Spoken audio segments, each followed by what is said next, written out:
Gameoholic here.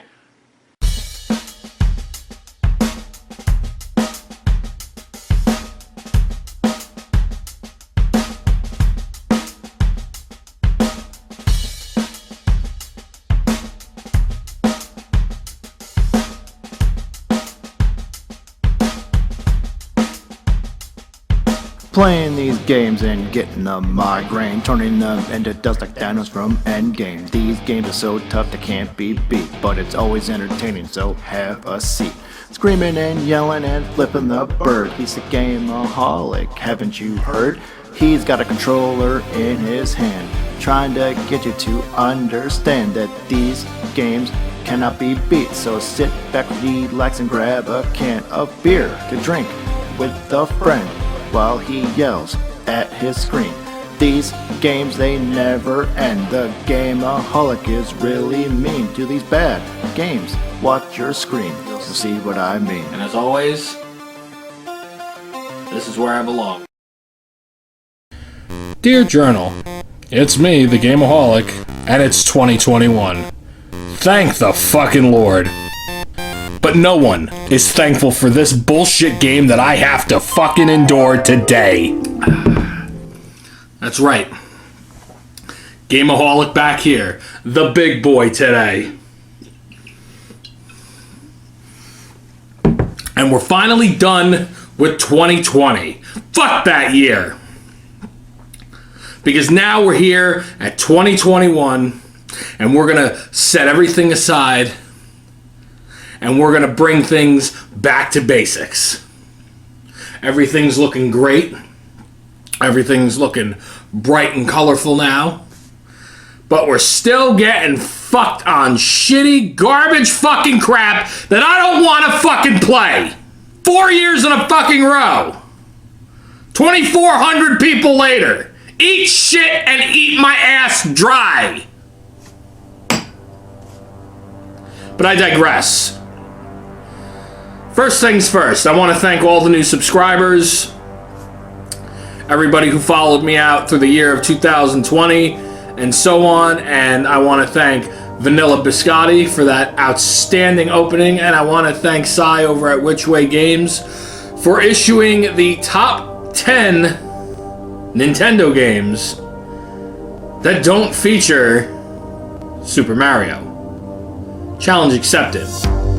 You know what else I accept? Diarrhea in my fucking mouth while everybody watches, including you. But today, much like fucking getting shit on by a fucking elephant while watching fucking Herbert Hoover shit in your mouth, the vacuum guy, not the president. I'm here to talk about a game and a system that we haven't even gotten to yet. Bit of an open door challenge here on the fucking channel. But challenging this game is like dropping a fucking porcupine's cock into my fucking ear while whistling Old MacDonald.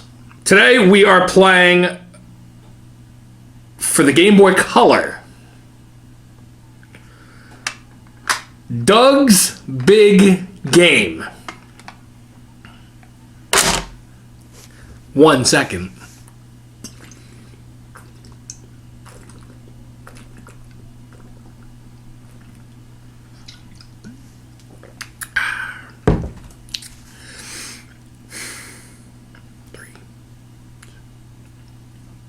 Are you fucking kidding me with this game?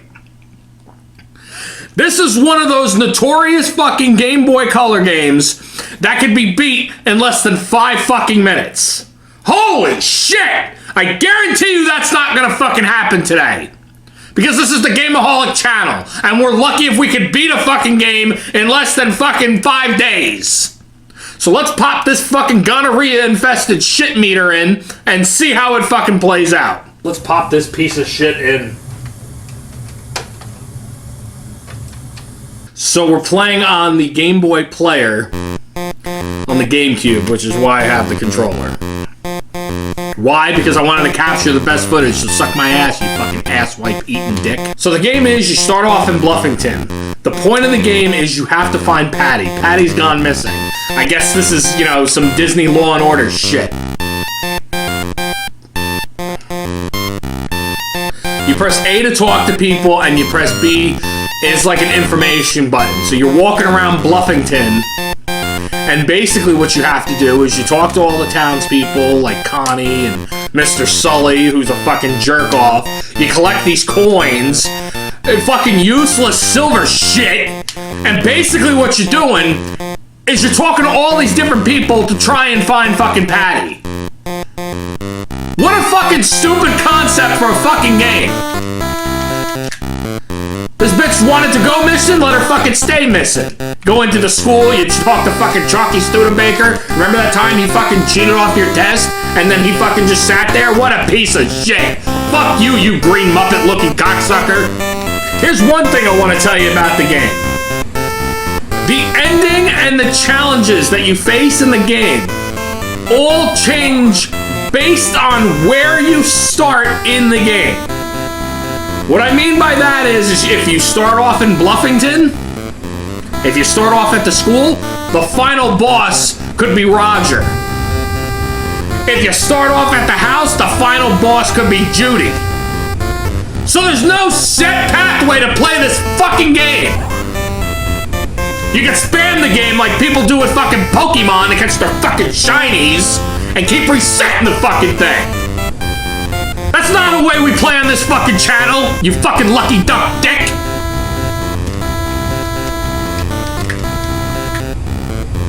You go into Mr. Swirly's,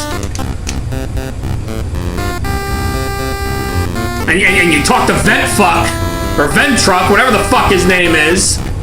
One thing I notice is you seldomly see Mr. Bone. I'd love to stick a fucking bone up my ass! This game is nothing but one giant fucking maze. You gotta talk to Alan Moo. You gotta talk to Skeeter. Basically what you're doing is you're doing these little sub-challenges in the game to help find Patty. So, I guess fucking, you have to find Skeeter's shoes. You gotta find fucking gum, and then you gotta give it to fucking Skeeter, and then Skeeter fucking tells you to go to Judy, because Judy talked to Patty, and then Patty talked to fucking Doug's dad, who was probably smoking crack and blowing your mom, and then in between all that, you fucking gotta go back to the school, and then talk to Roger, and then you gotta fucking fight Roger. There's no set path in this fucking game. Point blank, period. That's it.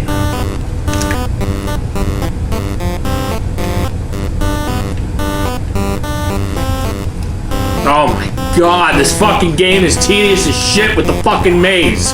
The only one good thing about this fucking game is if you decide that you want to go back to the hub screen, back to the menu, all you have to do is literally press the start button and you can travel anywhere to any hub, so basically the school, the mall, back home in one shot.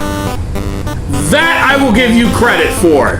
What I won't give Kids Co credit for is making shitty fucking games. Reminds me of playing fucking Counting Cafe Sesame Street. Might as well get fucking Doug and Elmo together and have them fuck each other.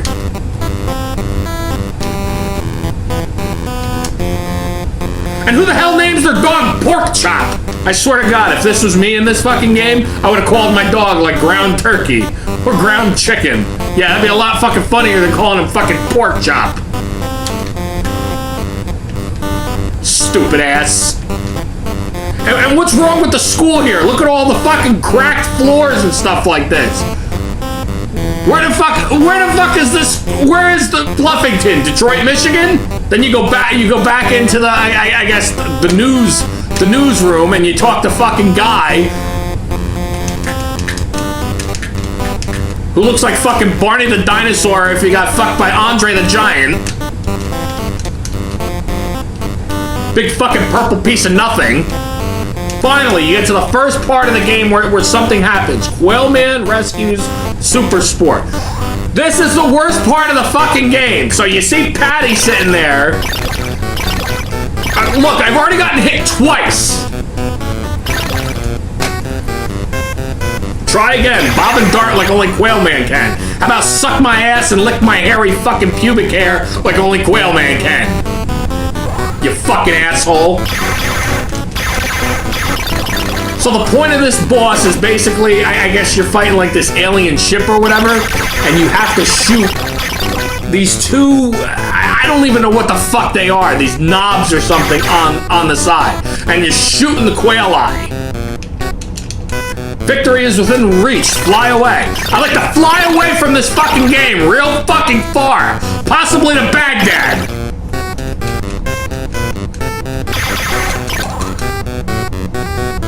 He shoots the quail eye so fucking slow. But what I didn't fucking realize is if you go up to it and you literally slam the fucking A button, it goes faster. Couldn't tell me that in the fucking preview. Victory. Fly away. Fuck you.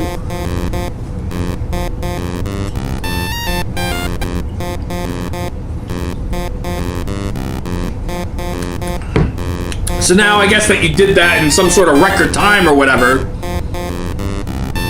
They tell you to hurry up and find Patty. They give you a password, which I'm not even gonna use. You can take that password, turn it sideways, feed it to your grandma fucking Mildred and make her eat your balls, you fucking slimy shit.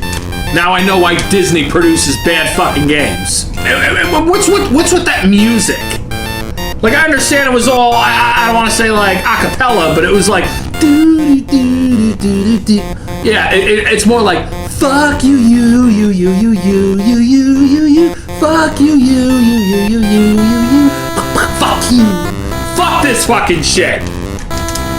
So you finally go back to Fucky Suck Lake, and you go talk to Skeeter, and apparently he was breakdancing and lost one of his fucking shoes. Look at both of these fucking guys. Idiot and idiot number fucking 2. Skeeter's unimpressed and Doug looks like a dick is about to fall into his mouth. Talks about looking for Patty Mayonnaise when he should be looking for fucking Hot Dog Johnson or Jimmy Dean. So again, here we go, walking around. That's what this game is. It's one giant fucking maze. It is not clear what to fucking do. When you get stuck here in this maze, I swear, the smartest thing to do is just to press start, go somewhere else, and come back to Lucky Duck Lake. And another thing, what fucking idiot loses his shoes 30 miles from fucking breakdancing? Like, you could be looking all around town, all around Bluffington. Maybe it's stuck up Mayor White's ass or Mr. Dink's dick. I don't fucking know. Yeah, you guys remember Skunky from the original TV series? His name is mentioned, but he's never shown. Well, he's actually shown in the Disney show. That's kind of cool. That's one of the good things about the TV show, and probably this game. That's it. Doug's first game is more like life's first big fucking disappointment. You know what would have been a smart fucking thing to do? Was put this game on, you know, Doug's Nintendo console. You know, the Super Pretendo. So now that you went to Ventfuck and you got Skeeter's shoe, now you can go back to Lucky Duck Lake. So you give him his fucking shoe and apparently he loses the other one. What a stupid ass. So after he tells you that the other shoe is missing, you go to Mr. Dink's house to get a fishing rod. You know, it's probably like the Kingfisher 9000, some fucking bullshit that, you know, Disney and Nickelodeon conjured up for, you know, a bunch of nobodies that are playing this game that hopefully found it in a fucking dumpster somewhere for 6 cents. You don't even see him. This is hilarious. You don't even see him fucking fish for the shoe, but you go straight into another game, Quailman versus the Salmon. What's funny is this Lucky Duck Lake minigame is probably the easiest fucking minigame in this game. Then why can't I fucking beat it? You're fucking swimming around shooting the fucking quail eye at these fucking fish that take 19,000 hits to friggin' kill. Yeah, nice variety. Big green and little green. How about big ass and stupid ass? And look, that's it. Level over. So now you get another password. Oh, whoop-de-fucking-do. So now you get down to the nitty-gritty of this game. So here's where here's where that whole you fight somebody different at the end of the game fucking comes in. So you basically go and talk to Judy. You go back home to talk to Judy, and Judy tells you, oh, your little friend called. But she's withholding the information from Doug, you know, because she's a stupid artist bitch. And I hope the Moody School gangbangs are like they should. And basically, wait, does that game say tit? Does it say tit? Alright, Disney, you have my support. So Judy asked you to basically go running around doing all these errands. Get her a Mr. Peanutty buddy and a fucking some makeup and a bag of shit. I don't even fucking know. I really don't care. I swear to the ever-living mighty of fucking God, talking to these townspeople in downtown Bluffington is completely fucking useless. Because anybody you talk to tells you shit. They don't give you nothing. They don't do anything. Might as well put a big fucking rock there. It's the same goddamn thing. And you think with Roger being fucking Doug's like arch enemy of this game, you think somewhere he'd pop up in this section, in this version, in this whatever fucking part of the game? No, not even once. Probably smoking crack with Stinky the cat. Fuck you! So you finally go to Mr. Swirly's and you talk to Mr. Swirly and he gives you the Peanutty buddy to go back to Judy with. And that's it, right? Got everything she needed? No. Just watch. As you go back to find Judy, she's not even fucking there. She's probably playing with her fucking ass. Stupid bitch. Doug's dad don't do shit in this game. What else is new? He didn't do shit in the show either. Oh, look at me. I just sit here and take pictures. Yeah, why don't you take a picture of a fucking, I don't know, a strategy guide for the fucking game, you stupid shit. So you go to the Moody School. You go to look for Judy there. No. But you see Alan Moo talking about Race Canyon shooting in Bluffington. Whoop-de-fucking-do. Why don't you call it what it really is? Indiana Jones. There. Spoiler alert. It's me again, Journal. You know, this game can really suck my fat hairy dick with a rusty pipe. Let me tell you something. I played through this game 3 or 4 fucking times. And every time I play this, I find there's a new fucking... The Great Sauerkrautski? What the fuck is Sauerkrautski? Well, anyways, what they don't tell you is you needed that fucking book, whatever the fuck it is, to take it back to Judy. You have to get a damn magazine that you also gotta bring back to her. Hopefully she's jerking herself off, then going back to the Moody School, then watching Mr. Bone himself while fucking Race Canyon runs in and watches everybody tie themselves up. Quail Man comes in, shits his fucking pants, calls up Smash Adams and says, "Hey, I want you to come over and suck it, Fuck you! Then you finally get back to Judy with everything, and she says it wasn't Patty that called. All that shit for nothing! But once again, we make it to the final part of the fucking game. This version of the game. If you think I'm playing this a second time, you could eat my shit through a fucking straw while you're sucking it deep down, bitch. Eat nuts. Quail Man versus Judy Drop. I don't even know if I said that right, and I don't give a rat's ass if I did. I don't give a bat's ass either. So basically you have to sit here and dodge the bats using the quail eye, and here's the thing, every time you shoot a quail eye, that's it.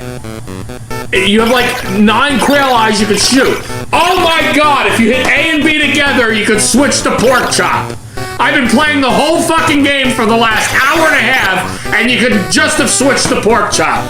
Give me a fucking break. Alright, Judy. You're going down. Real close to her. Shoot her in the fucking face. Come on. Yes!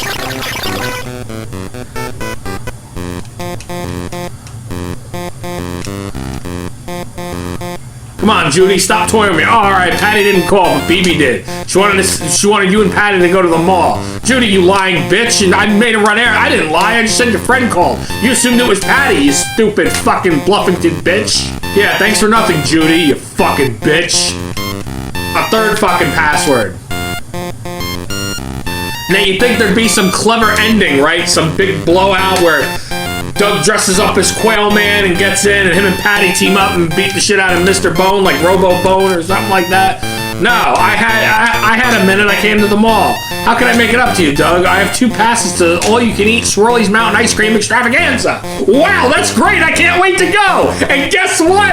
Quail Man puts his fucking hands up like this with pork chop, and that's where the game ends!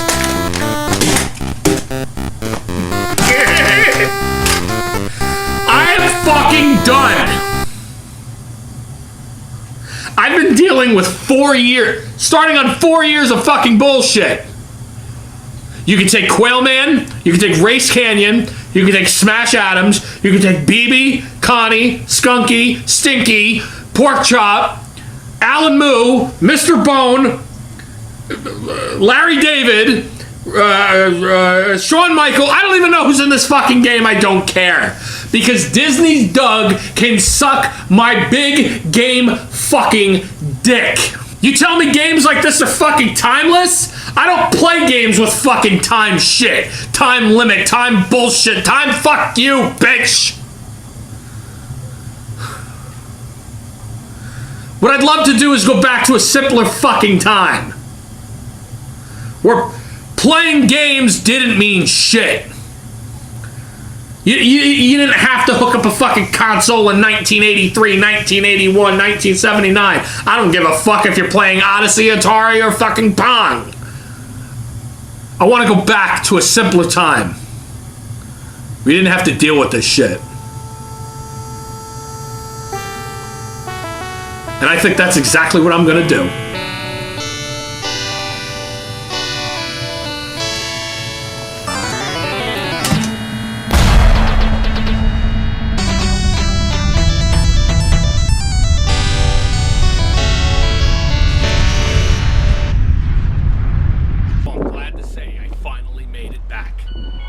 It's been 3 years since the last...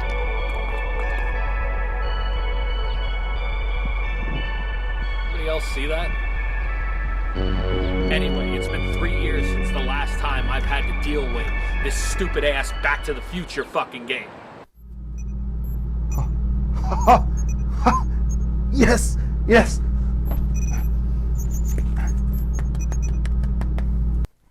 And nothing's gonna thrill me more than...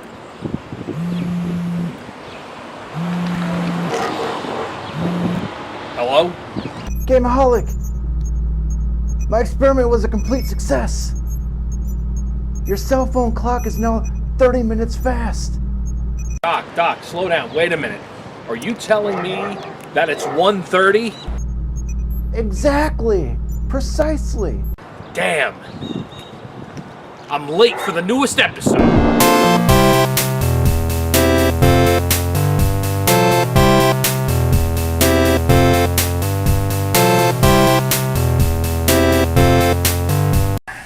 Well, I finally made it back to 2021. What a way to be fucked once again.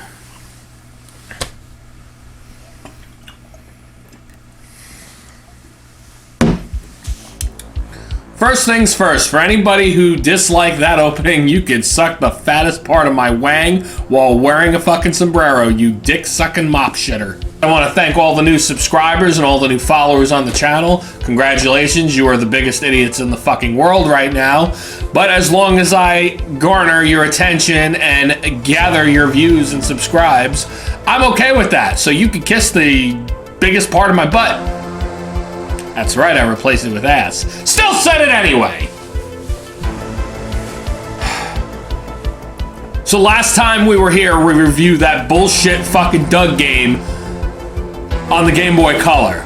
Well, it don't get any better, because this game came out in the 90s, 1991 to be exact. And if you remember, the very second episode we did on this channel, we talked about Back to the Future on NES. That game can go so far back in time, it can eat my ass before it was even born. Today, we are going to review one of the most ungodly Western wannabe Clint Eastwood fucking pieces of shit I've ever fucking seen in my life. And it's by my good old buddies over at Probe. Big old anal, here we go. Fuck you, Probe! to the Future 3 on the fucking Sega Genesis. Let's pop this piece of shit in, because I got places I gotta go, people I gotta see, and bitches I gotta fuck. So let's pop this fucking piece of shit in, because I got Fight Club to get to later. Let's pop this piece of shit in. First thing I'd like to mention is that Probe and Arena Entertainment have made great games like Mortal Kombat and Primal Rage. But they also made shit games like Terminator and Dracula, which we'll eventually get to. Here we go. The buckboard's out of control. It's heading into the ravine. So, first part of this game. The first thing you're gonna fucking learn is how bullshit fucking impossible it is. Right off the bat, you didn't reach Clara. She's dead. September 5th, right there, the fucking date is inaccurate. Oh no, Marty, there she goes again. I guess you just went back in time and brought her back alive, right? What else is new? Mary Steenburgen's in fucking everything anyway, so what the fuck does it matter? So here's the great thing about Back to the Future 3 on the Sega Genesis. It's 4 levels long. That's it. But here's what fucking Anal Probe Entertainment decided to do. We're gonna make it damn near impossible to beat these fucking stages. Already, I'm on the 3rd fucking try. You're allowed 3 or 4 hits tops. You got bees, boulders, bats, mosquitoes. You got a fucking ravine that you're fucking falling over. Good! Fall over in it, you fucking stupid ass bitch! She was teaching for a day! She could have blown me for a year! And every time this fucking thing reloads, you get these stupid fucking sayings. Oh, I'm a bit saddle sore. Press start, hold A, up, down, left, right. I was 10 years old when I found out about that fucking cheat code to let you skip levels. So you go into the 2nd level, which is basically this shootout. It's like Duck Hunt if you fucking owned a 3DO. It's really fucking stupid. So basically, the whole point of this is you have to get like a 20 or 30,000 point score. You press down to shoot up.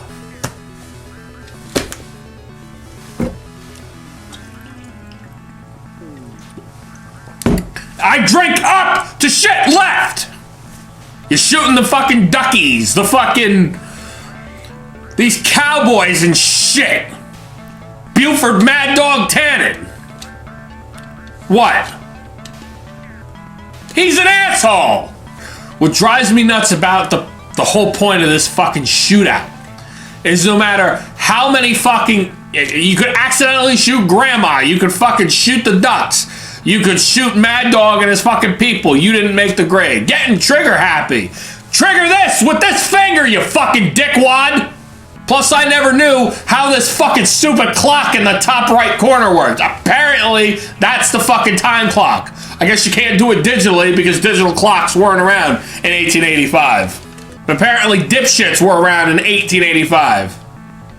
People come up to me all the time. Hey, Gameoholic, where did you learn to shoot like that? Your sister's ass! The controls. You press down to aim up to shoot. You press A to shoot. In the side scroller portions of the game, you press C to jump. It's pretty laid out. But try to pull off any sort of perfect shot, headshot, body shot. I am still stuck in this fucking side-by-side rodeo bullshit trying to fucking shoot Mad Dog Tannen and his stupid hepatitis fucking dick. You know what I'd like to do is I'd like to fucking call up Clint Eastwood and ask him to come over to fucking play this game. Do you feel lucky? Huh? Do you feel lucky? No! I feel embarrassed! I feel like a dick! I hope Buford chokes on his fucking hat, you yellow piece of shit! Now this is absolute fucking bullshit.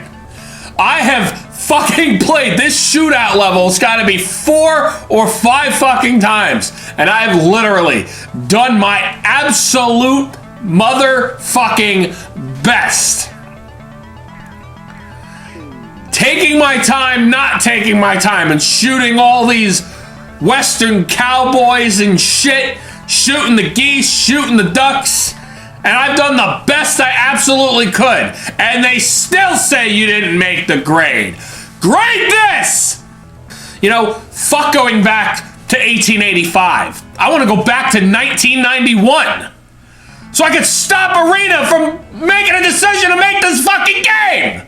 Then you go to the saloon, the third level of the game, and Marty, who looks like a fucking derelict dumbass, starts throwing fucking plates, because this is the fucking Arena stupid version of fucking Paperboy. The best part about this is you can't even throw the fucking plates properly. You'd think up and left and pressing C to throw the plate would diagonally throw it, right? No. You have to press left, shoot, up, shoot, right, shoot. There is no diagonal. It's very condescending. It's very... Holy shit! And it doesn't get any better, because you have to sit there and you have to keep reloading the fucking plates. Are you fucking kidding me?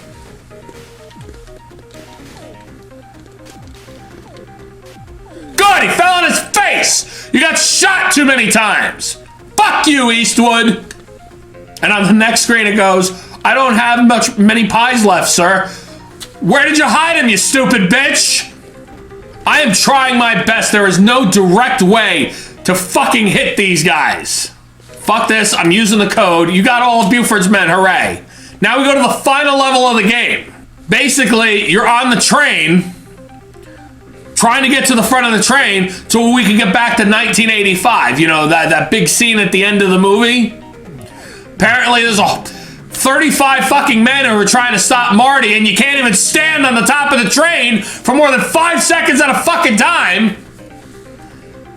Because you keep getting hit by these fucking poles, and apparently they're throwing knives, and Marty took some of the fucking plates from the last level.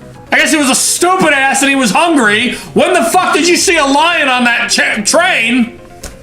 This has got to be the most ass-backwards movie game I have ever played. That is no joke.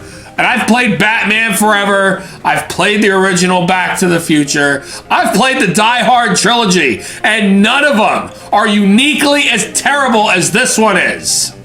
This is the worst level in the fucking game. Because no matter what you fucking do, you're always gonna fucking hit something. Whether it's the banditos coming after you, or it's the fucking pole that you keep hitting, and it's more or less one-hit deaths, and that's it. I want to say it's unlimited continues. It basically is. Because you have until the time runs out, and then when the time runs out, you'll just do it again. But you see that gauge in the upper left-hand corner? You're supposed to get that to 88 miles an hour. What a joke! I love that one. Fell into the ravine after a prank with a speeding train. Yeah, that's what this game is. One big giant fucking prank. Ha ha ha ha! Fuck you!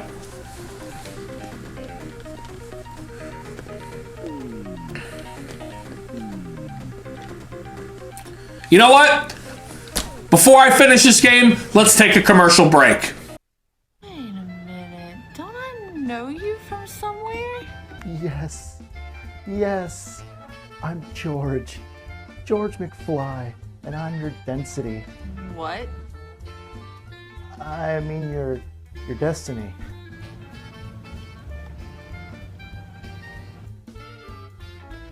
Boy, this is awkward. Well, hope you enjoyed that. Now back to the Game-O-Holic. Now that we're back and the game is still fucking dragging its ass like a dog's nuts across your carpet, nothing has changed. I can't even get that fucking miles per hour meter to move.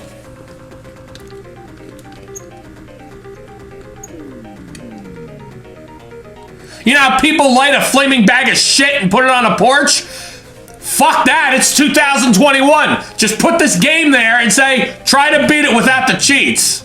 I guarantee you the dropout rate would go straight to the fucking roof. And that's it, I'm done. Success! Well, you've succeeded in your task and helped Marty save Doc and get back to the future. Your future hasn't been written yet. No one's has. It's whatever you make it. So make it a good one.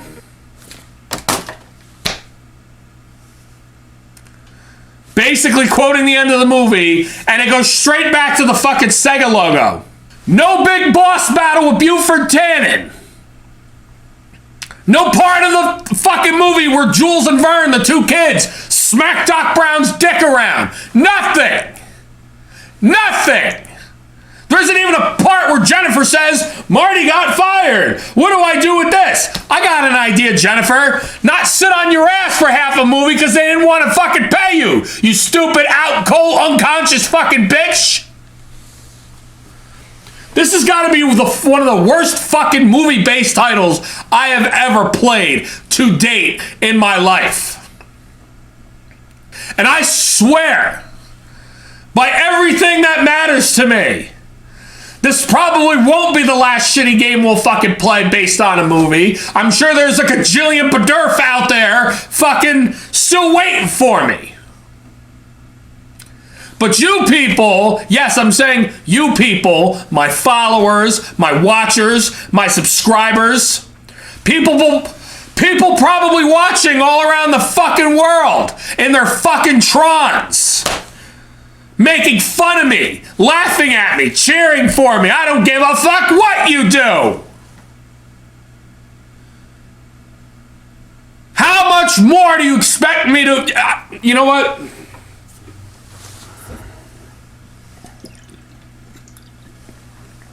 Fuck you. I'm going to Fight Club. Woo! Yeah, you go! All right! What did you think? Next month's review was going to be something good? Well, last time we were here, we went back to the future, even though I'd like to go back to having malaria and shit in my pants on a daily basis. But since we're done with Back to the Future for the time being, I'd figure, what the fuck, it was time to go to Fight Club, join in, and play one of the worst fucking Atari Tengen Sega games I could remember. And the game I'm here to talk about today is of no shame to anybody, is of no, good memories. But what I can tell you is I've got a shitload of bad memories, whether it was playing this in the arcade, playing it at home, or playing it at your uncle's ballsack's house. Fucking Pit Fighter. This game, to a lot of fucking people,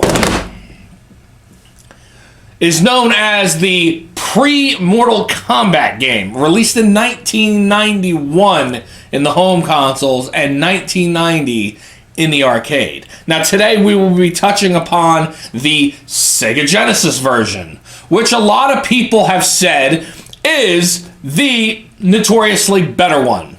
Now I do own the Midway Arcade Treasures collection that has the arcade game to get the definitive feel on it.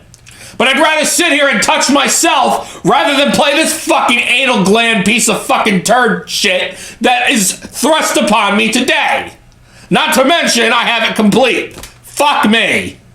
Before we continue on, I would like to thank all you fans out there for, once again, tuning in this month, subscribing to the channel. I want to thank Lee Stenhouse for appearing in the last Gameaholic episode along with Vanilla Biscotti. And I'd also like to thank all my followers on TikTok. Follow me at Gameoholic1 and check out all the new shorts that we're going to be putting up. Now, speaking of shorts, much things that people like to go and take a fucking shit in, preferably me, let's put in this Jean-Claude Van Damme looking like Chuck Norris, Steven Seagal shitstorm into my fucking Sega, and let's see how bad the home port really can or cannot be. Let's pop this piece of shit in. God only knows the better part of playing this game is sniffing Jean-Claude Van Damme's ass. Well, I could definitely say an excellent title screen. Special thanks to Gary. Who the fuck are these people? The Challengers. Okay.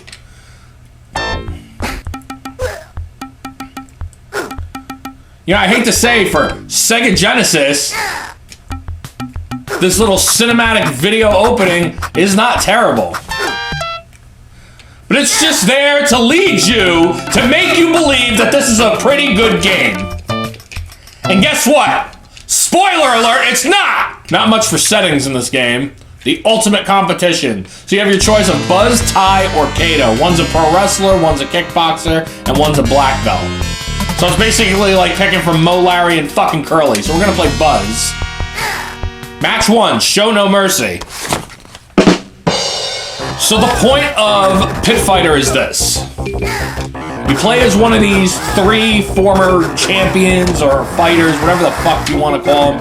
I really don't care. And basically, it's these fight to the death matches. So, in the top left corner, as you can see, you have your opponent's life bar, you have your life bar.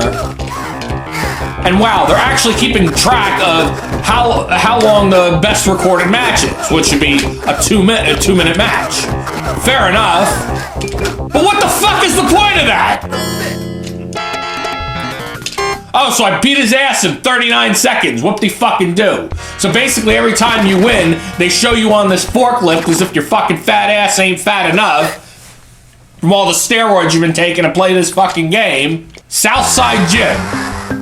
What? This guy looks like Virgil from WWF. So you hit A to punch, B to kick, and basically it's one of those games where up is jump, but it's delayed by like almost a half a second. The music in this game is just the bitter sounds of crackling ass while your mom is making fucking chili. It's disgusting. He picks up a fucking crate and throws it at you while you're sitting there fucking punching and swinging. You're spamming the shit out of the game. You got the girl on the behind you walking into the fucking screen like she needs her fucking TV time. Well, look at all that money I'm building up. You know what all that money does in this game? What it does in every other game where you build up money as points. Absolutely fucking nothing! So you go into this grudge match where you basically have to knock the guy down 3 times. This is their way of a fucking bonus round. It don't affect you. It don't matter. It's like having doo-doo on your fucking face while pooping down a chute. It means nothing. Who the fuck is that? So they show the final boss before round 3. Wow, they're actually having you fight a woman? They're having Buzz beat up a woman? Spousal abuse much? I understand this is like 1991, but that's no excuse. He picks up an empty barrel with nothing. Did you see that glitch right there? Oh, and here's my favorite part. So you pick up the steroids off the ground, and your guy starts fucking glowing. Buzz starts glowing, and apparently he's a hybrid between a glitch himself and fucking Scorpion from Mortal Kombat. Yeah, that's real fucking smart, Tenjin. Tickle my dick, bitch. And remember, this was big in the arcades in 1991. When people saw these digitized actors, the background, everything in the game, people flipped their fucking shit. But here's the great thing. A couple of years later, when Mortal Kombat came out, it made this game obsolete. You're in round 4 fighting CC Ryder. You're in a fucking bar. And the throws is the most disgusting looking thing in this game.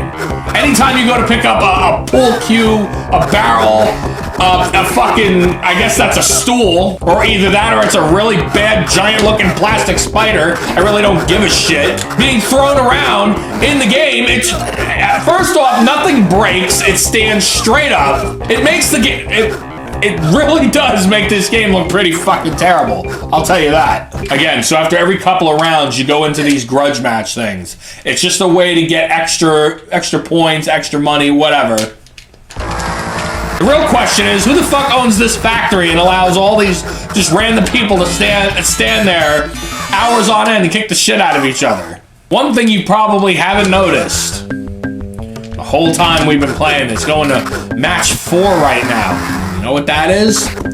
Look at the top left corner at your fucking life bar. It has not replenished at all. When you die, you go into this black and white motion to indicate that you're dead or that you've lost a life. As if the fucking greatness in the crowd wasn't colorblinding enough. I'm wondering what half these people are doing here. Half of them probably aren't even fighters in the game. One of them looks like George Michael sitting in the corner. They're up to round 6 fighting heavy metal. Oh yeah, I guess that's why they call him heavy metal. Because he throws metal fucking barrels at you. Real fucking smart. You know, I don't even know why the hell I decided to play this game.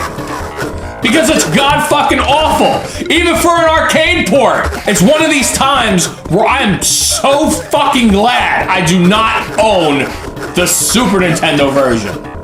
As far as I heard, the Super Nintendo version looks better, but it plays and sounds like fucking shit. That's one thing that's getting to me in this fucking game that's pissing me the fuck off!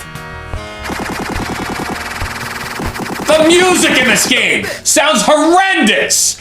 Absolutely fucking horrendous!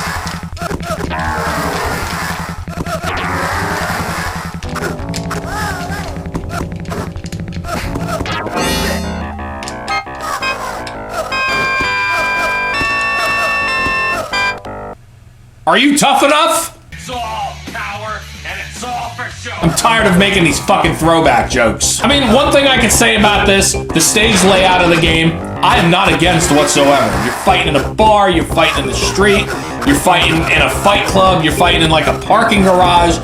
It's pretty damn good setup for 30 years ago. Yes, 2021 people, Pit Fighter is fucking 30 years old. Let that sit in your brain while you're stewing up some pie with some shepherd shit and while you're eating your own ass. Fuck you. Disgusting. Lick it.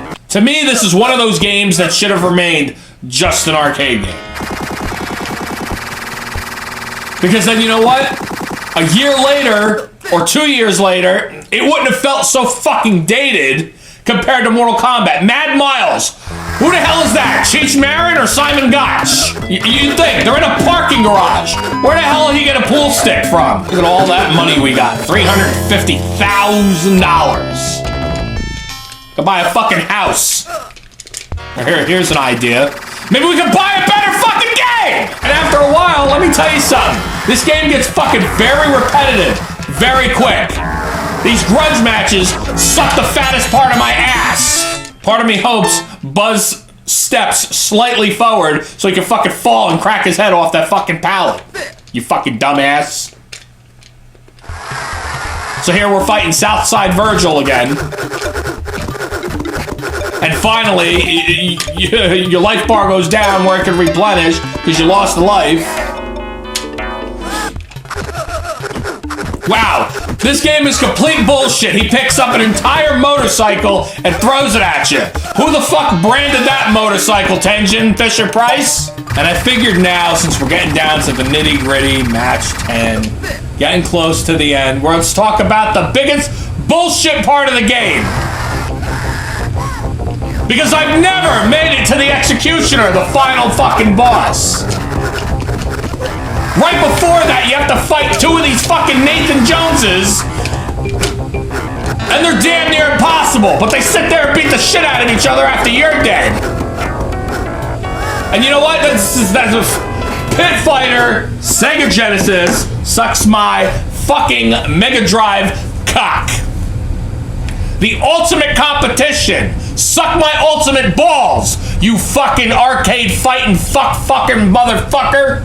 A game like this is once in a blue moon, more like once in a fucking beer, you piece of shit. Times like this we come around, we're playing games. We're going back in time, we're going back to the future, we're going back to play games. There were times where I didn't have to fucking jump in a machine, go back a couple of years, and wish I didn't play shit. Mario was missing, he should have stayed missing. He should have stepped off a fucking cliff face first. Fuck you. Carmen Sandiego, hadn't seen that bitch in about 37 episodes. Fuck you. Batman, piece of shit now, piece of shit then, piece of shit forever. Fuck you.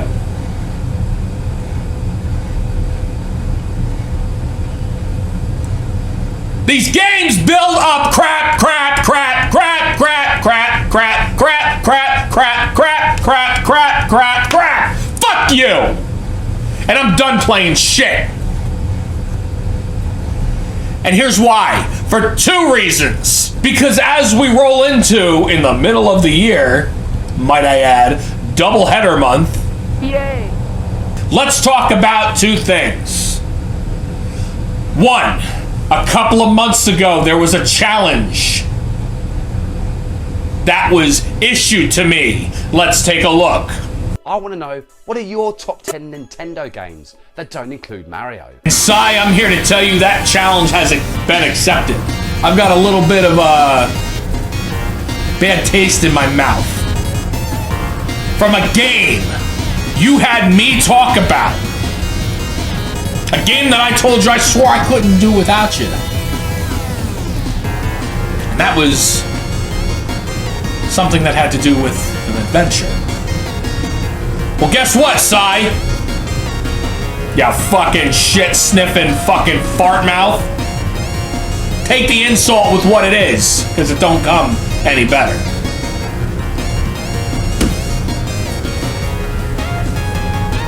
We will be doing the top 10 games of Nintendo, my opinion, that don't feature Mario. Let's cover an adventure. Sonic's Adventure. How's it going, everyone? Here we are again for another top 10 video. This challenge was issued out by Sai over at Which Way Games for the top 10 Nintendo games that do not feature Mario. Now, this challenge was issued a few months ago, and this is not meant to wean anybody away from any other games. This is just my personal opinion and all their personal opinions. But without further ado, let's get started. And this might shock some of yous. My number 10 is Donkey Kong Country. Released by Rare and Nintendo in 1994, Donkey Kong Country is a game where you play as Donkey and Diddy Kong. Their banana board is stolen by King K. Rool, and throughout this game you are basically collecting bananas. You get your friends, like there's a rhino, the ostrich, the shark, the frog. Basically it's more or less a collect-a-thon. I feel that to its detriment, it's one of the greatest franchises out there. Side-scroller. There's been numerous hacks that have come out. There is also a whole bunch of reboots with Tropical Freeze, and then with Donkey Kong Country Returns. Donkey Kong Country is a great franchise, especially with the sequels 2 and 3. They are amazing. Definitely push the Super Nintendo to its limits. Coming in at number 9, a game that a lot of people would be surprised that would be on this list, or so low, or so high, or even at all. That game is Tetris. Created in 1984 by a Russian software engineer named Alexei Pazanov. This is a puzzle game that has caught the minds, ears of many for the last 35 years. Tetris is they call it the Soviet mind game. It is an outstanding puzzle game that went through a lot of controversy actually back in the day. Nintendo claimed to have the exclusive rights. Tengen also had claimed to have the exclusive rights. There was 2 versions that did come out back in the day. Tengen's only lasted a few weeks due to the fact that they apparently didn't own the copyright software for it, which Nintendo would jump in. Those copies of Tetris, the Tengen version on the NES, are worth a pretty penny, so if you happen to go to a flea market, a thrift store, a garage sale, and you find one, definitely pick it up. It is also the most top-selling game, period, of all time across all platforms, beating out Minecraft Fortnite, Grand Theft Auto, you name it. Coming in at number 8, Beautiful Joe. Beautiful Joe centers around a moviegoer named Joe who basically is watching a movie and is basically pulled into the movie that he's watching. He's thrust into movie land to save his girlfriend, Sylvia. It is a side-scrolling 2D experience made in a 3D graphical aspect. I haven't played a whole lot of it, which, you know, I just kind of know the story a little bit, but I've played through a little bit through the first Beautiful Joe. I own 2 Red Hot Rumble. It is an outstanding game that I do want to finally get to and beat. I really think Beautiful Joe is one of those characters that deserves to be in Super Smash, let alone have another sequel. It's been a long time since we've had a new Beautiful Joe game. And I think it's an experience that a lot of gamers would enjoy. Coming in at number 7. This is going to really bite people a little bit, but I really don't care. Number 7 is WWF No Mercy on the N64. Released in the year 2000. This game is highly regarded as the best wrestling game of all time. Yes, with an out-of-date roster currently, the game has an outstanding story mode, a championship mode. You could unlock legends. You can play a cage match. You could play a tag team match. They have a survival mode. The story mode can go 17 different ways. The Aki battle system that is the approach of the game. It is the most insanely competitive wrestling game I think I could say I've ever played. And this matches up along with WCW NWO Revenge, WCW World Tour, and I would also say WrestleMania 2000. Coming in at number 6, one of my favorite games to play on the Super Nintendo, Kirby's Dream Course. Released in 1995. Now, this is kind of like more so a party game. It is a golf-esque game that was released by HAL. To me, my opinion, it is a very fun game. This is a great game to play when you're drunk. I'm not gonna lie, it is a lot of fun. You battle through 7 or 8 different worlds in the game. Basically, you know, you're trying to get a hole-in-one all the time. You get different power-ups like the tornado, the rock, the spike. It is an amazingly fun game to play. It's 2 players also as well. It's just one of those games that it's very fun to pick up and play, and you fight King DDD at the end in like the golf-esque manner. It's really good. Coming in at number 5, I can already hear the glass being thrown at my door. Mighty Morphin Power Rangers on the Super Nintendo. Now, the story behind this is of no surprise and should not shock anybody. Released in 1994, based off of the Japanese series Super Sentai. 5 Rangers are chosen for 5 teenagers, and basically to destroy Rita Repulsa, blah, blah, blah. You know all that. Now let's talk about the game. The game opening up with Rita Repulsa looking down on the Rangers. You select your Ranger, and then basically on top of all that, you're playing through different levels. As all the different Rangers, you get a special ability. It's your average 2D hack and slash, you know, from left to right. It gets a little monotonous, but everything else keeps you going. The different villains that are in the game, the music, you do get a Zord battle at the end. It is outstanding. I may be being biased about this, but this is one of those Power Ranger games that's a must own.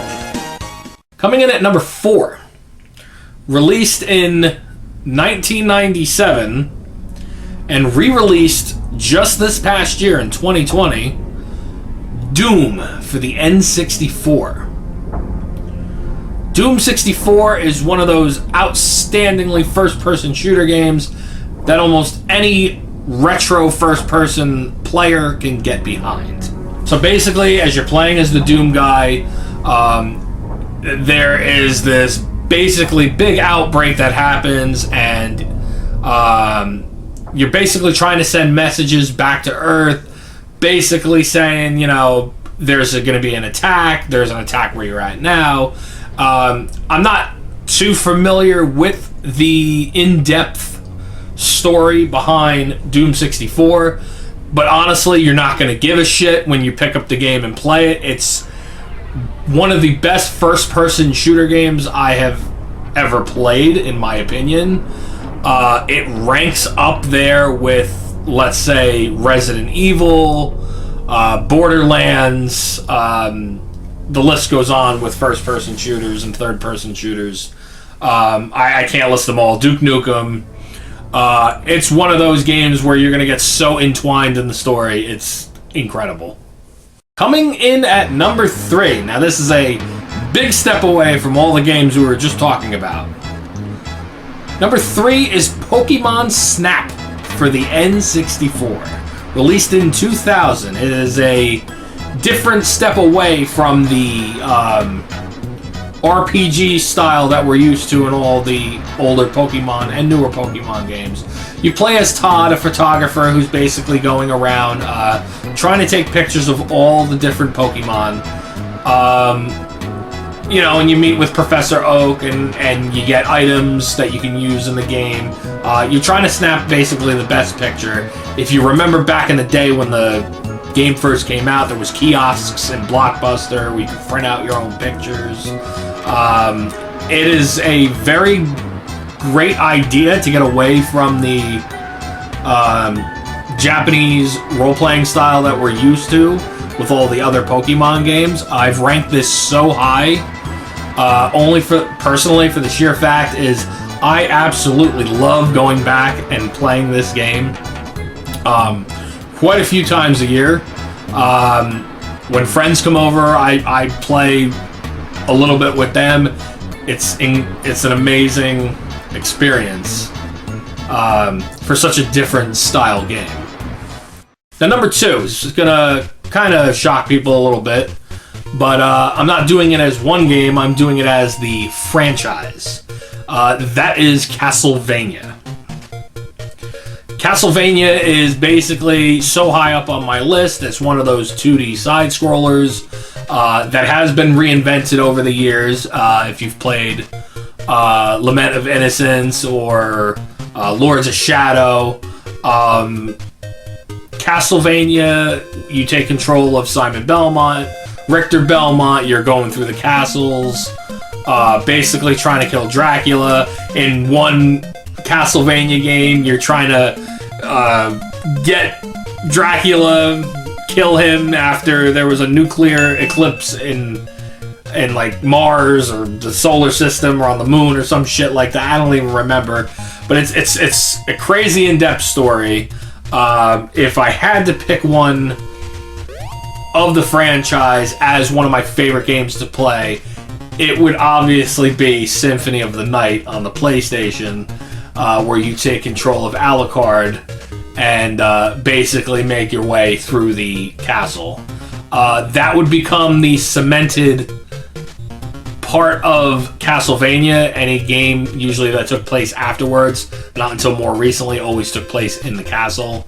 So Castlevania Symphony of the Night.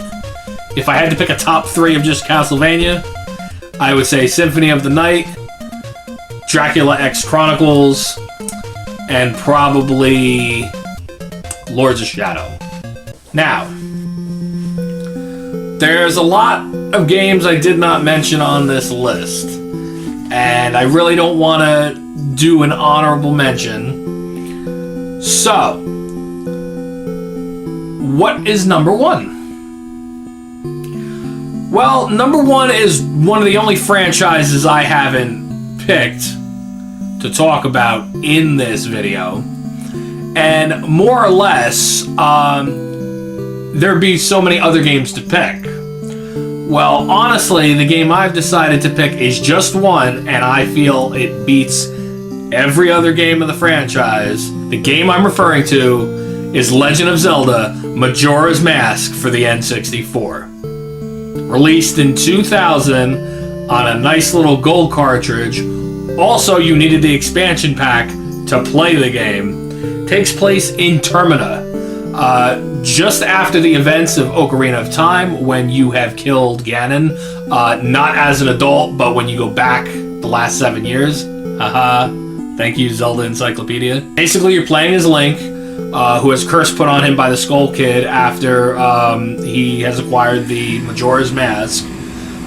With all that happening, basically, you are playing the game over a 3-day life cycle. The moon is about to crash down on you, and you're about to die.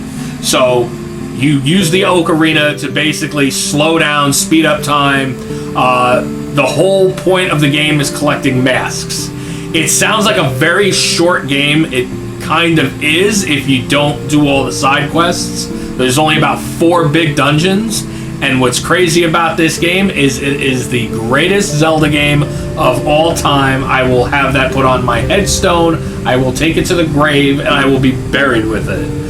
I will argue this to the end of time that Majora's Mask is one of the most well thought out, most in-depth, creative ideas in the game's history.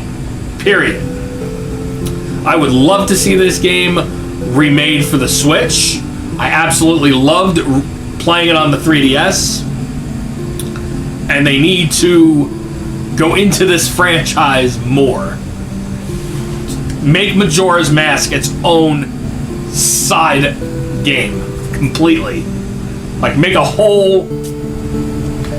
more games. I'd be okay with that.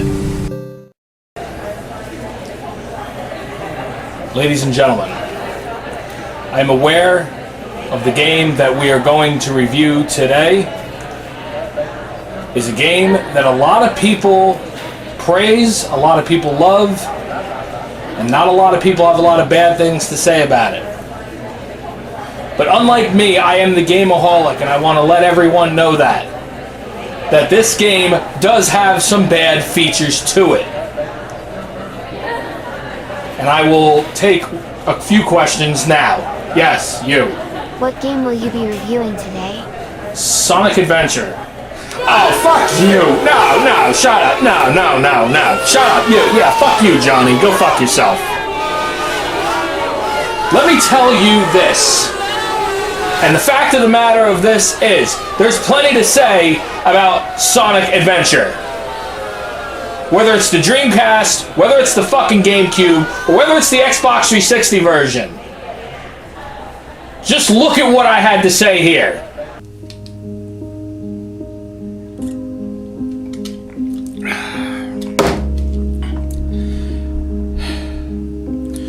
You know what never really fucking fails and ceases to amaze me?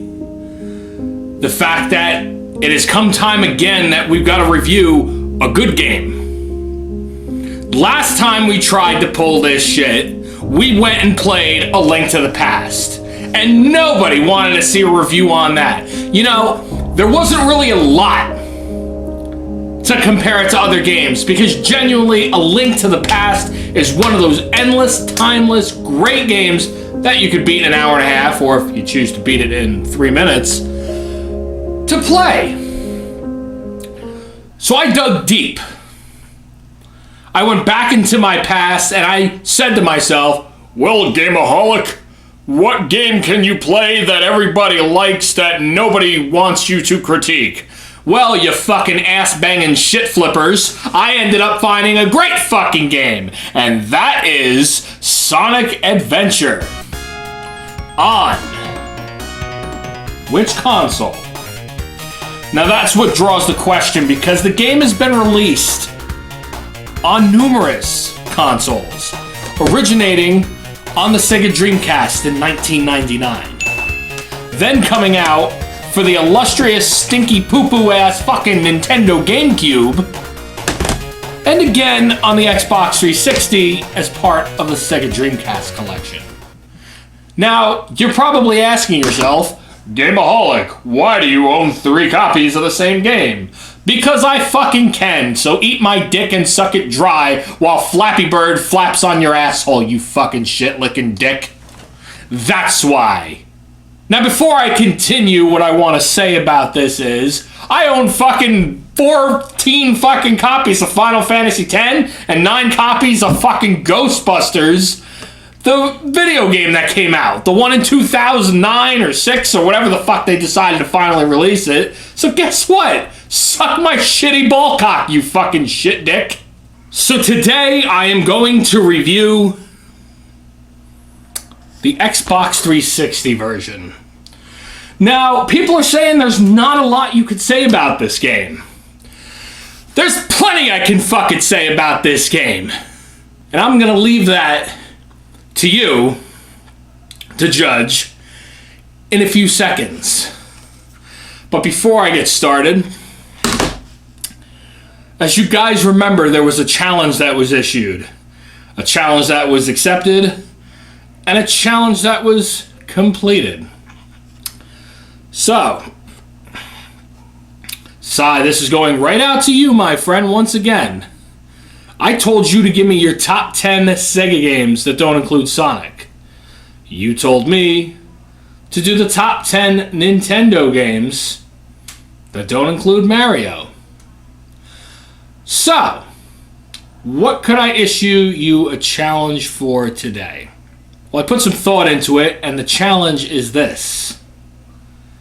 By the end of September, yes, I am aware that is 5 months away, Sai, what I want to know is what are your top 10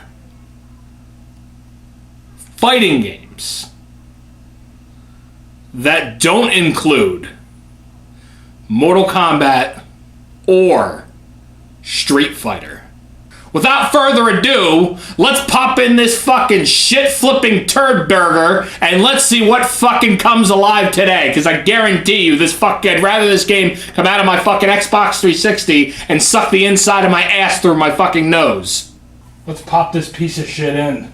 Robot Nick can suck my robot dick. So the game starts off with this basic rundown through Station Square. Basically this town that I guess Sonic fucking moved to. They couldn't call it anything else, you know. Could have been fucking New York, could have been fucking Los Angeles, but, you know, then again, that's what we have Sonic 06 for, right? One thing I'm not going to knock the game for is the very beginning right here. This entire setup of Sonic fighting Chaos, one of Eggman's creations, basically, who, throughout the entire game, is basically stealing the Chaos Emeralds. With each Chaos Emerald that Chaos gets, he becomes stronger and he takes more and more hits and becomes more impossible to beat. Story's fine, I'm not gonna knock that. But the worst part about this fucking goddamn game is the miserable fucking goddamn son of a fucking bitching voiceover. That has got to be one of the worst fucking voiceovers I've heard in every fucking game. And trust me, I honor and love Castlevania Symphony of the fucking Night, and that's got some dreadful voiceover. But this is just fucking worse beyond belief. So after you beat Chaos, you're hanging by the pool in Station Square, where you see Tails flying by, and apparently he's a fucking jet engine derelict dumbass. His fucking plane goes down. I guess because he didn't have the Chaos Emeralds, or because he's not really a mechanic. What fucking flying squirrel with 2 tails, basically, haha, no pun intended, knows how to fix anything? If anything, he should be in fucking Ripley's Believe It or Not for being a squirrel with 2 fucking tails. He needs to be studied, not study fucking flight. Stupid ass. So the first level brings back so many memories, I'm not gonna lie. For the first 3D Sonic game that we basically got, if you don't count the Sega Saturn, This is one of the greatest next-gen Sonic games I have ever played. And again, it is one of my favorite, if not my favorite game in the Sonic franchise. But a lot of fucking problems. Number one, the goddamn fucking camera angle is so fucking butchered. Beyond fucking notoriety. I mean, seriously. You could be flying 20 feet in the fucking air, and basically what you want to do is straighten out the fucking camera. You have to straighten out the camera for every little damn thing. Number two, a lot of the things about Sonic Adventure are automatic. So basically when you hit the... Did I just fall through the floor and the game fucking glitched out and Sonic died? Well, there we go. We got another thing that we could touch upon. The fucking stupid glitches in the game.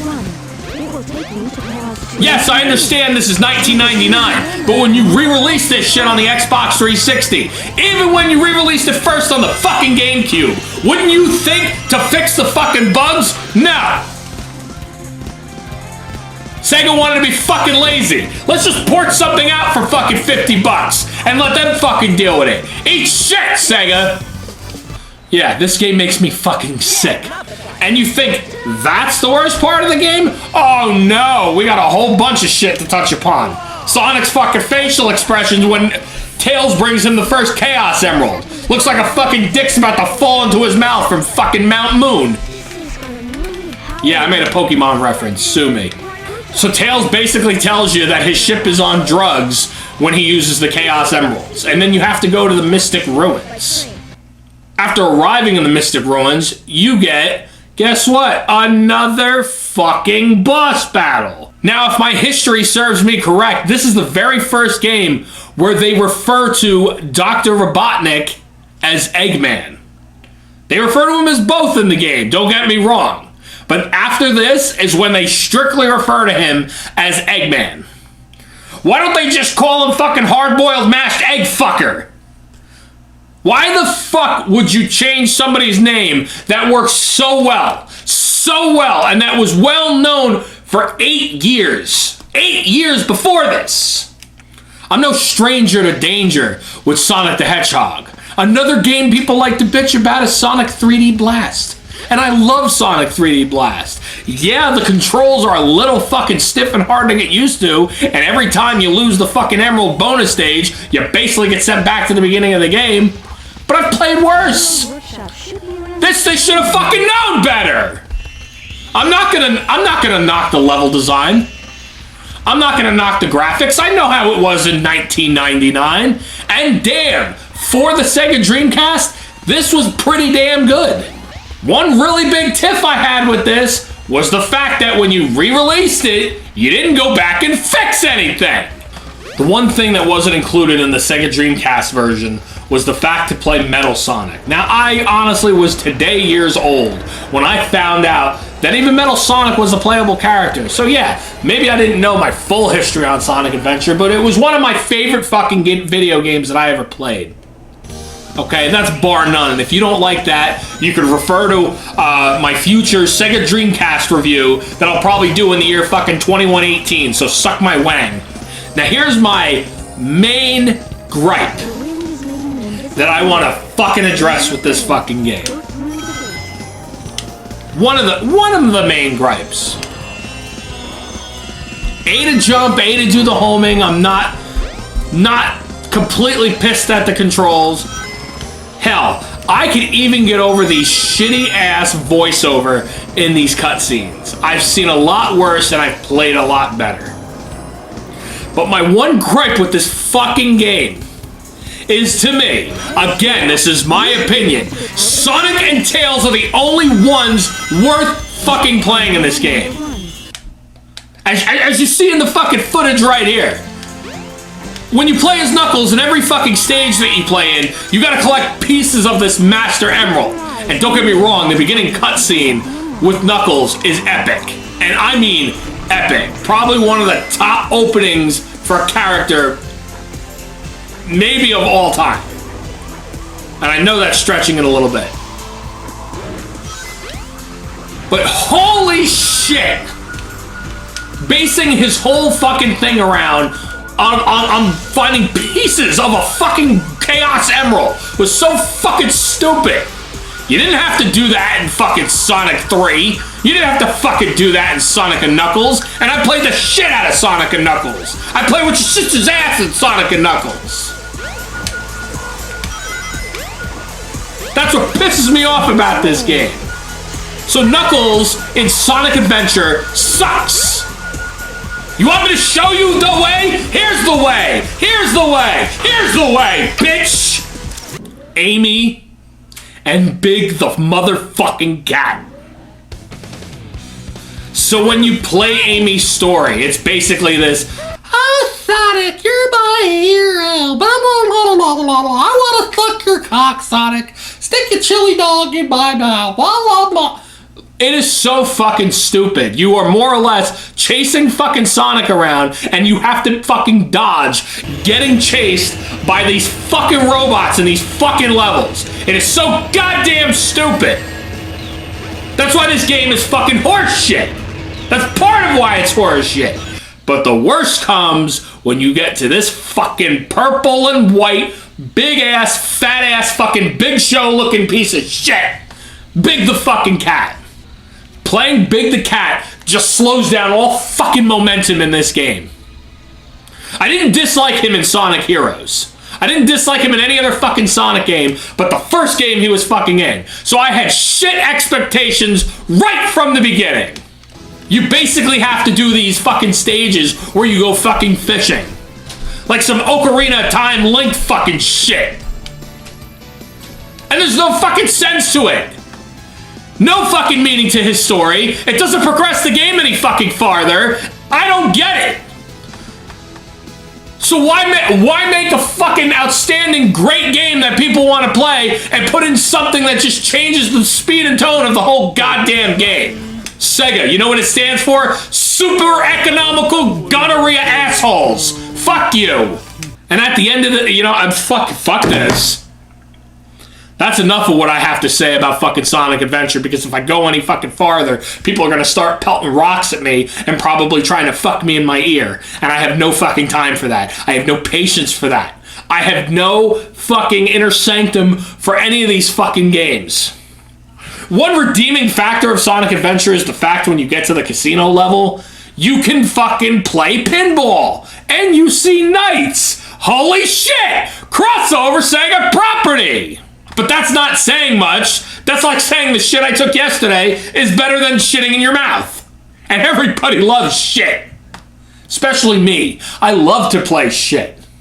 It's become no fucking secret. No comparison, no comparable. You know who I fucking am. Fuck everybody else. I respect them, but I play shit the way I want to fucking play.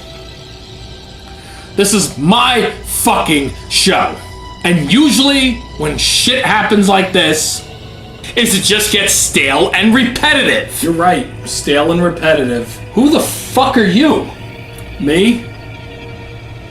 I'm the anti-gameoholic. And I'm here to tell you otherwise.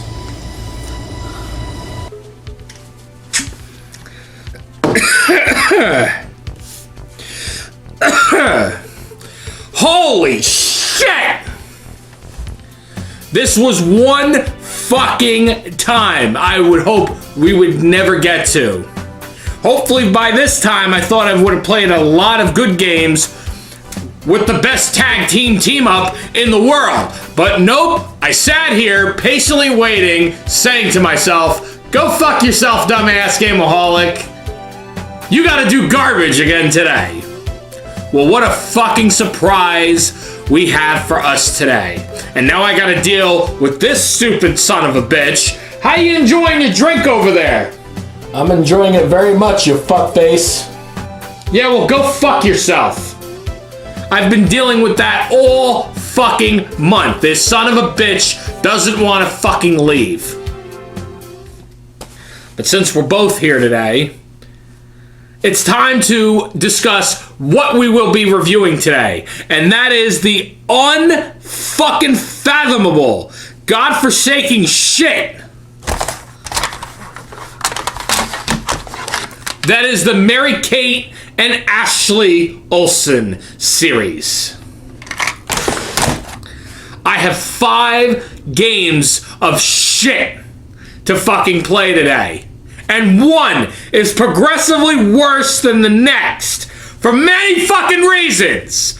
God damn, I don't want to play any of these, but I've got nothing better to do today, so why don't we pop this shit in? Happy fucking Memorial Day, which is more like happy fucking funeral fuckface fuckers fuck day for me. So fuck you. Let's pop this piece of shit in. What to choose? Well, let's start off with gonorrhea and gingivitis mixed with fucking herpes first. Let's play Mary-Kate and Ashley Olsen Get a Clue on the Game Boy Color. Let's pop this piece of shit in. Get a clue? I'd rather get a fucking hemorrhoid. First off, this opening looks like shit. Looks like somebody threw up on fucking Microsoft Paint. We'll solve any crime by dinner time. Wasn't that mystery series that they did? I don't know. Way before they were fucking older? Right off the bat, inconsistency. So first we start off with the case of the Ballet Bandit. Make sure it's fucking trademarked and we'll solve any crime by dinner time. You'll suck any dick before taking a shit. So there's just these talking balloons and a whole bunch of story that I don't even fucking care about. So the point of the game is this. You play as Mary-Kate, Ashley, and the fucking dog. We'll call him Fido. I don't fucking know. And you're basically going around and you have to use Ashley to climb to the top and flick the switch to open the gate to get the first puzzle piece. The point of the game is collecting puzzles. Okay. So you gotta use Ashley to flick the switches. So what the fuck does Mary-Kate do? You'd think absolutely nothing, right? No! Apparently the gates time out by a certain time, so you have to have one of the girls near the gate and the other one flick the switch. That's real fucking smart, I'm okay with that. But then, when you get to level 2, it all becomes a bunch of shit. How the fuck do you get to that cage to get the fucking puzzle piece? You have to jump on Mary-Kate's head. That's a theory that needs to be tested. Who's got a fucking bouncier head? Yeah, I know other people said that on their fucking show, but come on. It's a near damn fact of this fucking game that came out 21 years ago, so eat my shit, sound off in the comments below, and eat the fucking most hardest part of my stiff turd shit, fucking bitch. And that's basically all this game is. You can use the dog as a weapon. I haven't really figured out how to do that.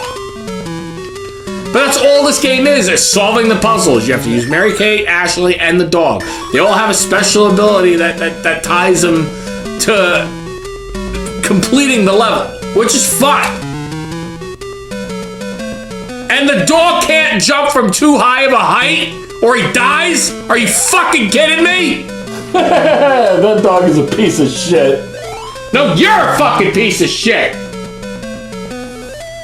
Fucking jerk off. Let's get back to the game. As far as I'm concerned, I can't get past level 4. So Get a Clue can get a fucking life. Go fuck yourself, you piece of shit. You got it, dude. Fuck you. It's like picking between gonorrhea, shit, piss, and milk. I don't know which one to fucking pick. So you know what? Let's go to the next word wall of shit. Let's play Magical Mystery Mall on the PlayStation. Let's pop this piece of shit in. Magical Mystery Mall? More like magical way to suck my balls. So here we are playing Magical Mystery Mall on the PlayStation. Now, I'm not gonna lie. The graphics in this one are fucking ugly. Atrociously bad for the same year. Released in 2000. So the whole point of the game is this. You're walking through a mall. And basically, this weird, creepy fucking bitch comes up to you and tells you, oh, here's a set of earrings. It's nice and cheap for you. So basically, the earrings have powers. And if you click the earrings together, or necklace, whatever the fuck it is, basically, a magical thing is supposed to happen. Well, the girls are fucking dumb as shit because apparently they're twins that share the same fucking idiotic brain. And they put these earrings together and the whole mall basically freezes in time. What? You can't make this shit up! The girls, as stupid as they are, get frozen in fucking time. And basically, the girl goes that sold them the earrings or bracelets or what, the fucking pendant, whatever the fuck you want to call it. I don't even care or give a shit anymore. Fucking Barbie over here fucking tells you, oh, well, guess what? You're now stuck in the mall with only $5 and you won't be able to buy anything.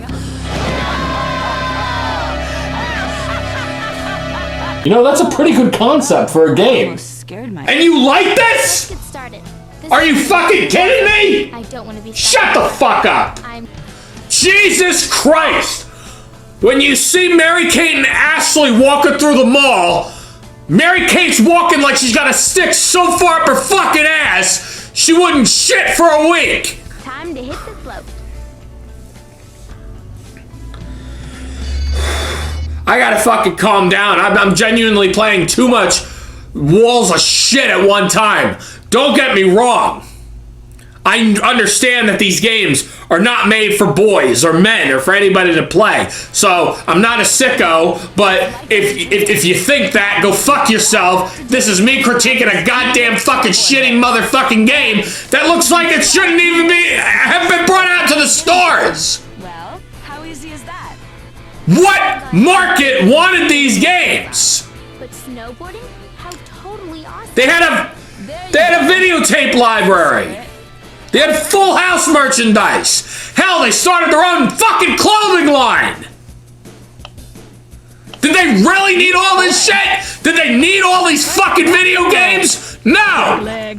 So we go into the first level to collect a fucking gem called Just Say Snow. And what is it? A shit man's version of Cool Borders.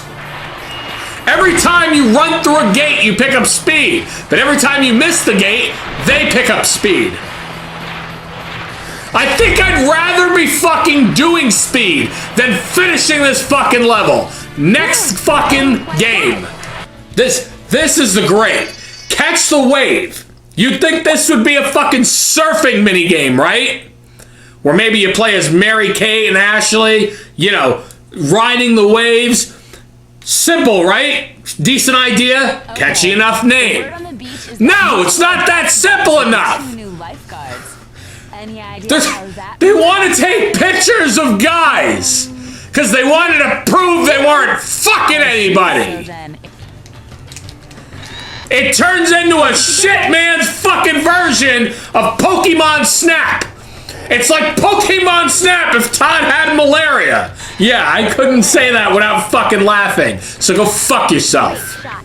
Another fucking stupid fucking part of this game. The Fash level. The fashion design level.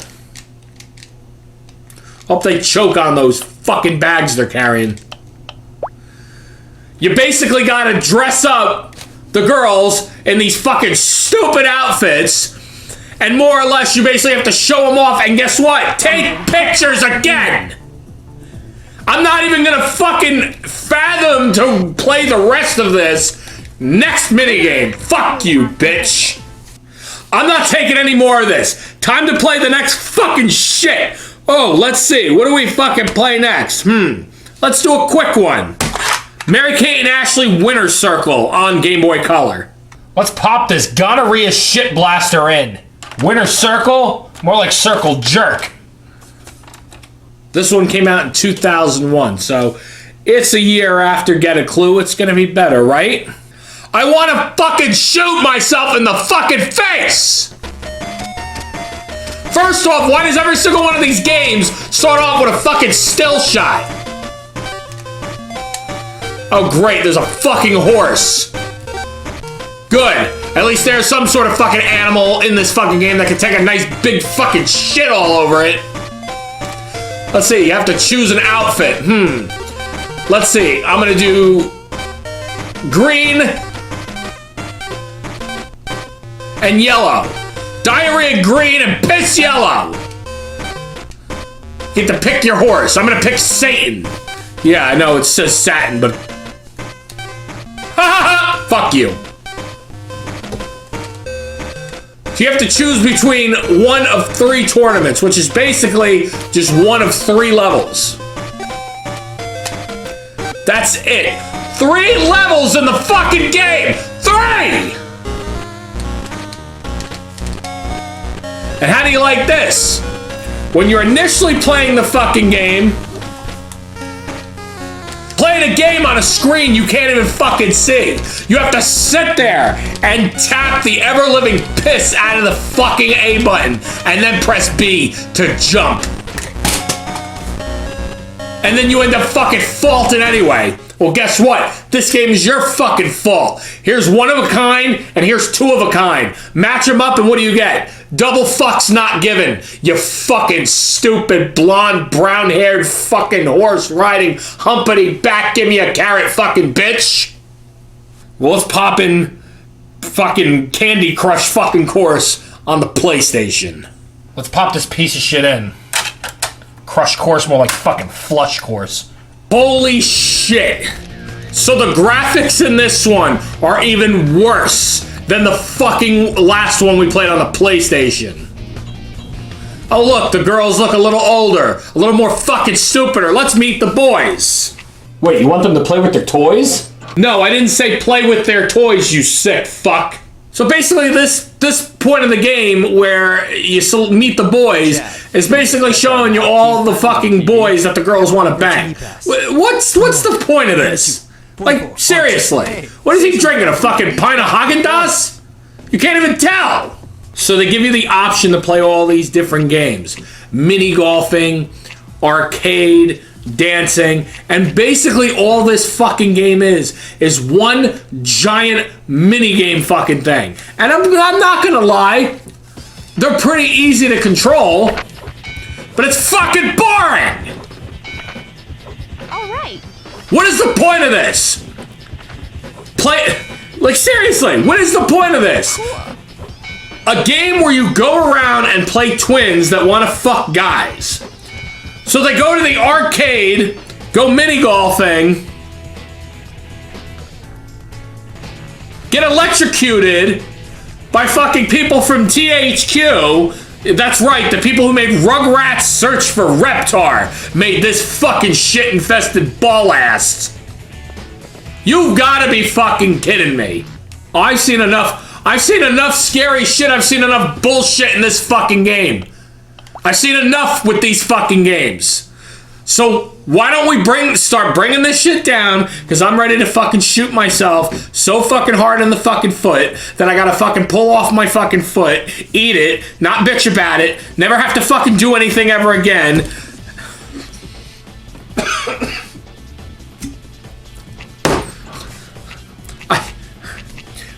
I'd drink a fucking distillery if I could. This is bullshit! No game designed for little girls is genuinely this bad. And I understand this is 20 fucking years ago. But Jesus Christ on a fucking pogo stick! How the fuck do you make something this terrible? Okay, got it. And there are people I know that like this game. Why? That's it. We're gonna top this shit off with a fucking game where the girls are basically just sitting around scratching their asses doing nothing. That is right. I'm talking about the ever-living topping of the infested gonorrhea shit sundae that will fucking inject doo-doo, fucking piss carrots and dick ass into your fucking mouth while your sister comes over, calls up her friend, says, I want to order a pizza with your balls on it. It gets ordered to the house in 30 minutes or less, so it's not free. You gotta end up paying $18.95 for it, and then you get fucking stuck playing with your Pokemon cards, playing with your ass, playing Girl Talk from fucking Hasbro, and you gotta fucking sit there and deal with that shit, and then fucking play Pretty Princess and deal with that shit. Jesus Christ!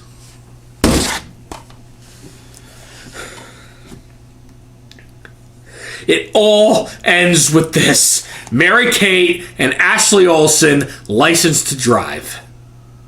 Let's pop this fucking piece of shit in and wait until you see what fucking game it is exactly like. First off, the opening is the scariest fucking thing I've ever seen in my life. It's like Bratz if it crossed with fucking Creepshow. Kate and Ashley's Sweet 16. I'm glad at this time they weren't old enough to know how fucking garbage this game was. They look the worst in this game than they did in any other fucking game, and this came out in 2002. License to drive. License to go fuck yourself. Drive into a tree. You get 4 characters to play from. Mary-Kate, Ashley, and these other 2 fucking dumb idiots that I don't even know who they are, and I don't care. Because who the fuck's gonna play a game where you can't play Mary-Kate or Ashley? Oh, well, you should have brought the fucking dog back from Get a Clue for this game. Beach Birthday. Come on. This fucking game is worse than Batman Forever with the fucking loading times. Finally. Well, come on, did you pass? We're licensed to drive. So basically the story of the game is Mary-Kate and Ashley, I guess, just, you know, fell into the fucking Bratz universe and they got their licenses. So now they're licensed to drive. An awesome birthday cake. Boys. Licensed to drive me up a fucking wall! Activate your cell phone. We've got work to do. You wanna know why? The most friends to show will be Because guess what the story base of this game is an exact replica of. It's a fucking crap-ass, doo-doo fucking fart-infested, fecal fucking piss matter of Mario Party! I am not fucking kidding! And these mini-games are just awful. You got the fucking girls windboarding. And I don't know how to play it. Wait up. You move left, you move right, the controls are so fucking stiff. That's one thing I didn't discuss with all the other games, is the controls. Holy shit, they are so bad in all these games. Tight, I'm sorry, but across the board, it's all the same. Sharp movements, tight button presses. Wait up. These controls suck! I think I've drawn back to the 90s and I'm ready to fucking hit myself in the face with a fucking brick. Literally, sticking a fucking brick in my fucking face, a cinder block on the other fucking side, smashing it together, and calling myself an idiot and jelly sandwich. Extreme Climb is one of the worst fucking games I've ever played. It's like Nickelodeon Guts for fucking morons. You're sitting there pounding away, and you gotta collect these little fucking gems.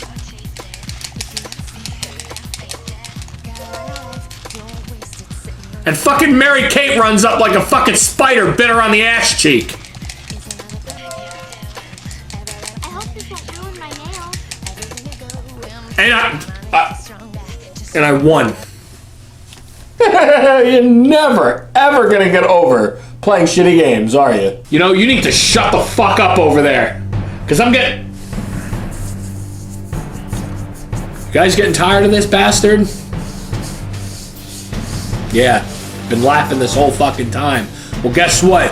It ain't funny no more.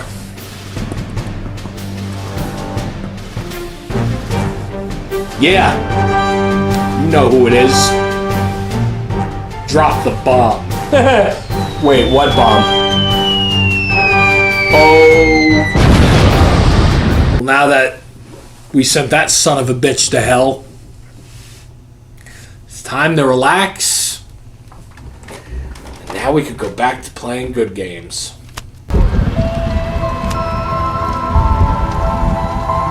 You think I'm gone for good? Try this one on for size, you son of a bitch.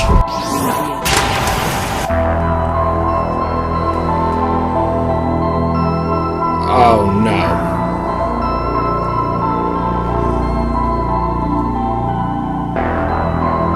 Oh god, no. No.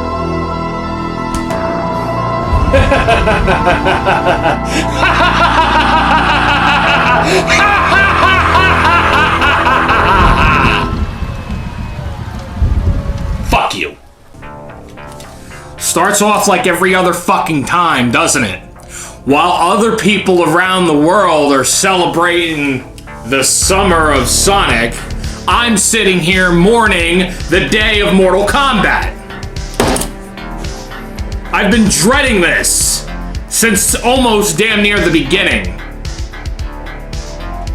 Back in episode 6, Skate or Die, I mentioned Special Forces. That's an ungodly piece of shit, and we'll eventually get there. But that's not the piece of fucking doo-doo ass poop dinger that we're talking about today. We are talking about, for the PlayStation, Mortal Kombat Mythologies. An all-new storyline takes the Mortal Kombat myth to a new level. Heart-pounding action and hours of exploration will immerse you in Mortal Kombat as never seen before. Well, then why the fuck do I shut the game off in like 20 minutes? Released in 1997 as a part of a mythological series that Midway was trying to release. I suppose if it caught on, we would have gotten more of these. But why did it fucking die out so goddamn bad? Well, I guess today, while I'm shitting in your fucking nose and calling Apple Jacks and fart, I'm gonna fucking have to put this in and find out. In case you're wondering a little bit about the backstory to the game, it's this. The game takes place in 1992, just before the very first Mortal Kombat game. But it also serves as a prequel to Mortal Kombat 4, which we'll also talk about on this channel in some time. But how does that make any sense? If Mortal Kombat 4's fucking timeline is in 97, 98, and this takes place in 92, how the fuck does it serve as a prequel to one, but a prequel to another one that has supposedly not happened yet?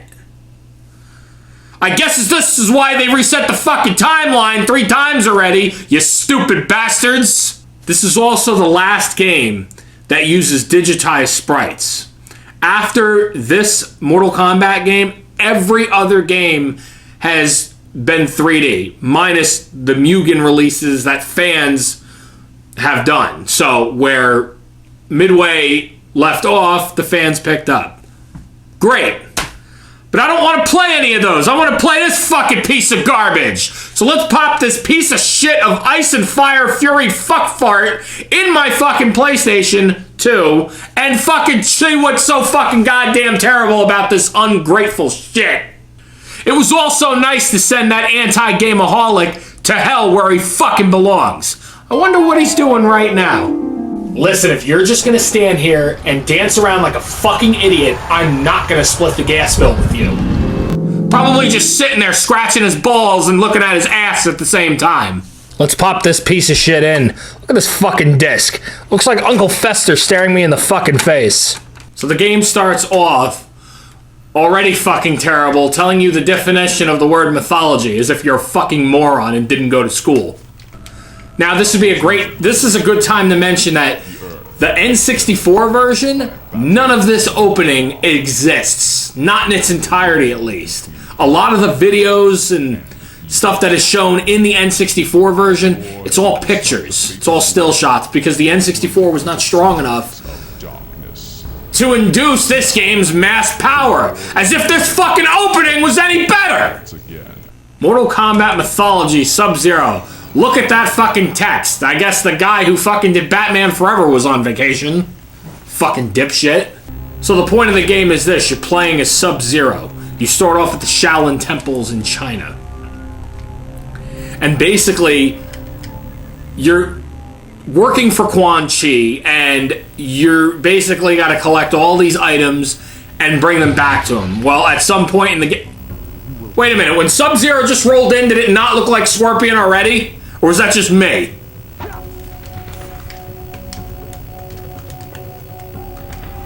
So let's explain the first crock of shit with this game. Hitting L2 flips your character. Look at this. All fast-paced, nonsensical bullshit. The game plays like a regular Mortal Kombat. You press circle and X for your high kick and low kick. You press square and triangle for your high punch and low punch. Okay, fair enough, and you do the uppercut. But what's with the whole problem when you fucking jump, you face the opposite direction? That is fucking stupid as dog shit. I understand you're gonna be fighting more than one enemy at a time, but come on, really? You're fighting these barrage of Barakas. At least that's what they look like. Or they look like fucking stupid Kanos, and I already fucking died already. Throughout the game, it's like any RPG, you gain experience points to gain different, I guess, items and different experience. Now you gotta dodge these fucking falling fucking pendulums, whatever the fuck they are. And there we go, I fucking died again. What else is new? 3 continues and the game tells you to go fuck yourself. Yeah, it seems like we're gonna get real fucking far in this game today. So it's no surprise that we're not gonna get fucking anything done today. So what I'm gonna do right now is I'm gonna put a fucking cheat code in. That's right, I'm gonna be a little prissy bitch fuckhead and skip through the game. Here's one thing I didn't understand. The game came out in 97. The PlayStation came out in 95. Why the fuck are we still using a password system when the memory card slot is right there? Are you fucking kidding me? Midway can eat the middle of my fucking ass crack. Collect the 3 icons representing the elements of wind. Fart, shit, and dump. So here you start off in the temple, you're fighting the barrage of Barakas again, and this is the best part of the fucking game, because apparently you have to ride these fucking wind waves. And the best part about it is, they come and go as they fucking please. This is the best part of Mortal Kombat mythologies! And I fall off the side. That Sub-Zero fucking falling video, you're gonna see that an awful lot. One thing I won't knock about this game is the graphical perspective. And what I mean by that is how it's like a 2D, 3D kind of game. Very, very intuitive for its time. Considering, again, last game I tried to run and I fucking fell. Well, there goes my foot, there goes my brain, there goes my sanity. Hi, fuck you! What am I thinking playing this fucking game? Because some asshole in fucking hell wants me to play it? I should have went with him. What's crazy about this is this fucking game is even worse on the N64. I am so glad I don't own it for that, because I probably would have snapped that in half along with this. You die so fucking easily in this game. I have not completed one straight level yet in this game. I am not fucking joking. Too many easy death traps, too many cheap fucking moves by these fucking character fuckfaces. I don't even know what to fucking call them, because they look like other Mortal Kombat characters, but they aren't. This fucking guy holding a stick looks like fucking Baraka and Kano fucked and had a normal fucking life. Throughout the game, you see other good Mortal Kombat characters. You see Quan Chi, you see Shinnok, you see Fujin, you see Scorpion. Where are all the other good characters playing cameos in this fucking game? Like, where's Reptile? Where's Rain? Hell, you don't even have to relate it to a big part of the game, but where's the cameo from fucking Johnny Cage or fucking Sonya Blade? Seriously! I'm not asking for much. I'm sure I'm sure Johnny Cage and Sonya were fucking favorites. You hear everything about them in Mortal Kombat fucking 10 and 11. You gotta be fucking shitting me. You climb up a rope, you get smacked once and you fucking die because of you can't fall from too high of a fucking height. What is this, the original Nintendo? I think I'd rather play Mortal Kombat 3 on the NES. Yeah, I went there. A homebrew hack piece of fucking shit. Because at least the game sucks ass, but at least there's no fucking cheap deaths. It's not like in Mortal Kombat 2, where as soon as you get to fucking Kintaro and Shao Kahn, the game just becomes utter bullshit. And don't think I'm not gonna eventually go at some time and bring up Mortal Kombat 2. I got a lot to say about that fucking garbage, fucking poor piece of shit. You know what I'd really like to do? I'd like to get fucking one of Sub-Zero's fucking ice balls and fucking piss on it. And make myself a fucking Sub-Zero fucking snow cone and fucking eat it. Because that's what I would rather do. I'd rather eat my own fucking icy 32-degree fucking piss than fucking play this fucking game. I'd rather take Scorpion's spear, inject the fucking pointy part into the inside of my fucking rectum, tie it around my fucking neck, and fucking get over here to my own asshole. Let me tell you something. I'm not gonna lie. I don't complete a fucking level in this game. So from this point, I'm just gonna show you the rest of the fucking game. You know, I'm so pissed about that whole fucking thing with the. And then when you get to the fucking full motion video sequences, they're so fucking cheesy. Even in the opening. Like, imagine if Johnny Cage was in this fucking game. It'd probably go something like this. Hi, I'm Johnny Cage, and we sure did have a lot of laughs today on the GAME-O-HOLIC show. But you know what's not funny? Violence. Violence is uncool, man. Uncool. Johnny Cage wins. Fatality. Yeah, because this game is so fucking PG with all the fucking shit that it does. What's the only saving grace of this fucking game? More or less nothing, but if I had to pick something, I would probably say the backgrounds. The backgrounds kind of add to this game. It doesn't look bad on the fucking eyes, but who are all these genetic challenge shit suckers that you're fighting throughout the entire fucking game? They're nothing but fucking garbage. Every single goddamn one of them. Yeah, way to use the same fucking falling sequence that you fucking used. Just change the color, you cheap bastards. What'd that cost? An extra fucking 50 cents? You fucking dollar store dick face? And what's this? A fucking... Is that a Transformer? Is that Blaster? Who the... Are you kidding me? Am I seeing that right? If I'm not mistaken, wasn't Blaster fucking in NFL Blitz? And now you put him in fucking Mortal Kombat? Are you fucking kidding me? What kind of shitty lame crossover is that? You know, there's so many things I can fucking talk about with this fucking game that make absolutely fuck. Some fucking idiot online is remastering this game. Are you high? Are you smoking some fucking granola? What are you doing? You're remastering shit! That's like if E.T. on the fucking Atari got a remaster. That's like if fucking Cabbage Patch Kids Adventures in the Park got a fucking Xbox One fucking release. Are you fucking stupid? What was the attraction to this game, even when it came out, even now? Because the remaster's being worked on as we speak, as this airs. Are you shitting me? There's a Tiger Electronics game for Mortal Kombat Mythologies. What a fucking joke!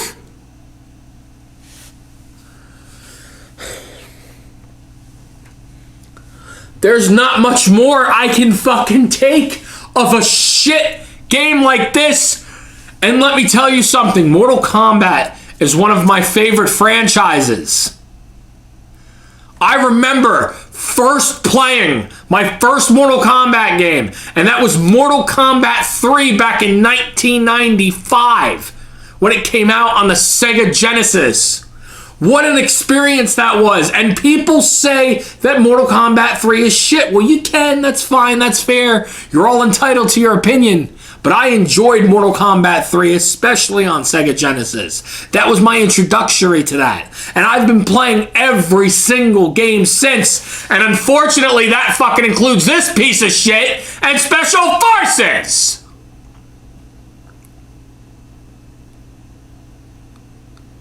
I'm done.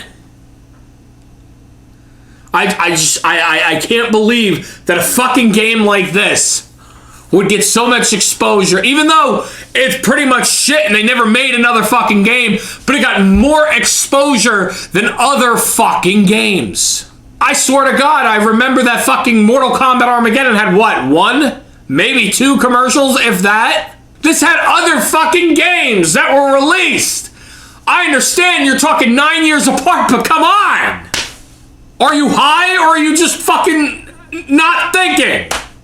Because there's worse shit in the world. There's worse things to deal with in the world. Now that I think about it. Okay? But now, today, this day, this year, this plethora, where we're at currently, is a time to be happy and a time to be excited. Because this summer, the Gameaholic, and everyone you know, yeah, even your grandma Mildred, that's coming over and making her pecan pie and talking about how she plays with your friend's ass that you don't know about, and then you realize Grandma Mildred is only 36. Figure that one out. I, the Gameaholic, am throwing the biggest party of the summer!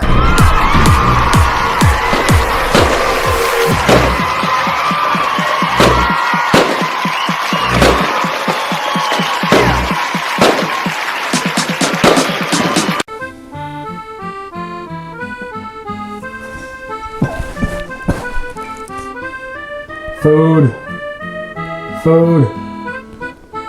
Hamburger, cheese, lettuce. Let go! So today's the day of my big party. Much like any fucking normal party around the goddamn world, nobody shows up on time. But that's fine, because you know what? I got a little bit of time to kill.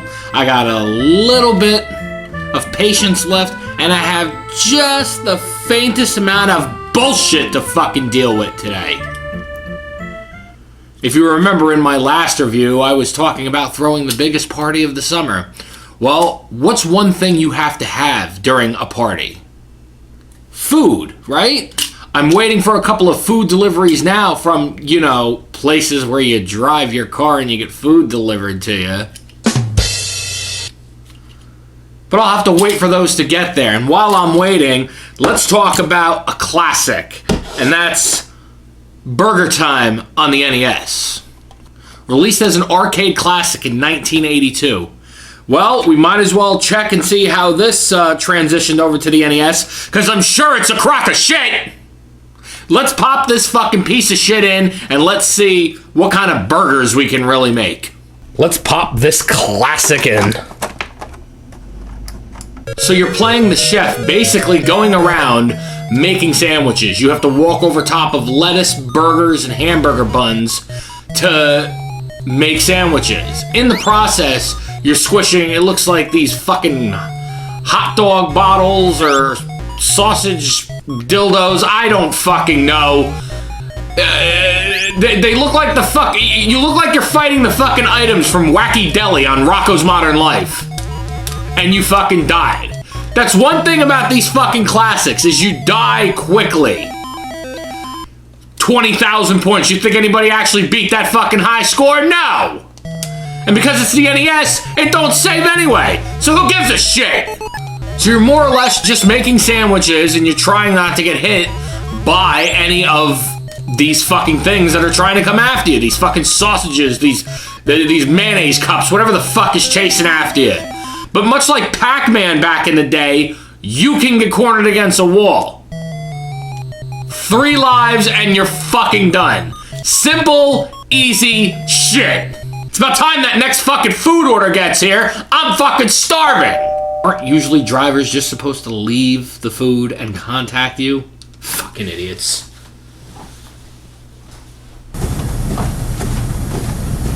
Delivery for the Gameaholic. You finally brought my fucking food? Where's my tip? You want a tip? Here's your fucking tip. Go fuck yourself. Alright. Food's here. I can't wait to dig into this. Let's see what maybe a nice hamburger, maybe some fries, maybe even a grilled chicken sandwich. No. Today's next game. McDonald's Treasureland Adventure.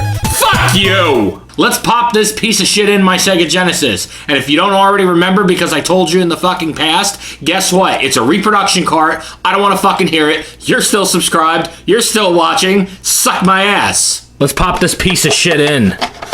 Oh, fuck this shit. We're playing on the 6-button Sega Genesis power pad because I have no sanity left in my fucking life. So the point of the game is this. You are going around collecting pieces of a map. As you get pieces of those maps said together, you are collecting treasure that is in that map. So basically, you're putting pieces together to collect treasures for Ronald and his fucking dopey ass friends. Grimace the shit and Hamburglar the fucking shit licker. I don't like that idea of a fucking game. Especially a game like this that fucking starts off way too fucking hard and has too many fucking stupid ideas. Don't get me wrong, in 1993, I get this was a fucking promotional thing for the McDonald's Corporation. But why don't you bring back something that somebody wants? Why don't you bring back the chicken fajitas? Why don't you bring back the fucking McDonald's shaker? This isn't a plug. Well, I'm making it one. You're going throughout the levels and you're collecting these bags with the letter G on them. What the fuck's the G stand for? Gonorrhea? You're collecting bags of gonorrhea for Ronald? Yeah, because apparently that's what you fucking get in a Happy Meal. Controls. Have I even mentioned this? You have to press A to shoot this fucking 4-directional Mike Tyson glove to grab onto hooks to go up. But Ronald has a jump button. So unless you get cornered in a certain fucking part of the game with the hooks, then that's all you need to use to grab to jump up. I haven't seen a game force you to go one direction like this since fucking Barney's Hide and Seek on the Sega Genesis. Don't think there won't be a day where we get to that. Enemy rundown is basically damn near ridiculous and I don't want to fucking talk about it. In level 2, you have to fucking jump on these coal miners fucking carts and it's one fucking slip up and you're dead. You got these fucking moles with construction hats throwing shit at you. You got birds fucking taking dumps on top of you. Well, I've not played enough of this game to figure out what a lot of the items that you collect do. I have figured out that the balloons save you from dying when you fall off a cliff or you fall off of something in a level. But what's the whole point of going into these fucking things and collecting them? When you kill enemies and jump around, you find a lot of the shit.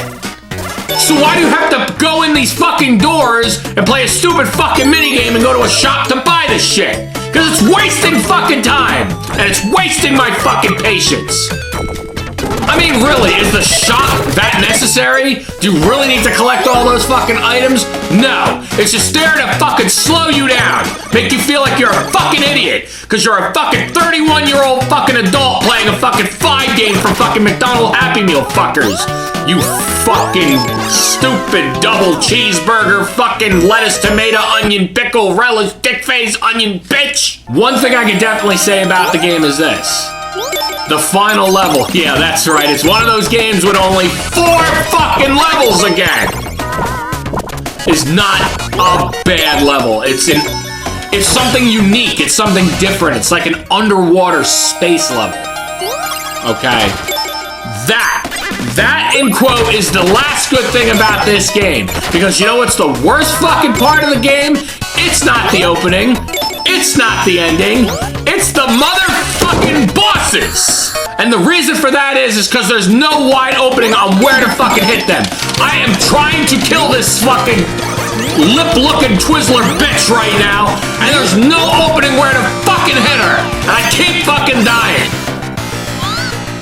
You know what? And I've had enough of fucking McDonald's Treasureland Adventure. Ba-da-ba-ba-ba! Go suck this dick! Fuck you! You know, it's about time for another food order right now. Everyone just likes to keep ringing the bell today, right? Nobody likes to knock on the fucking door. Let me go fucking get this, son of a bitch.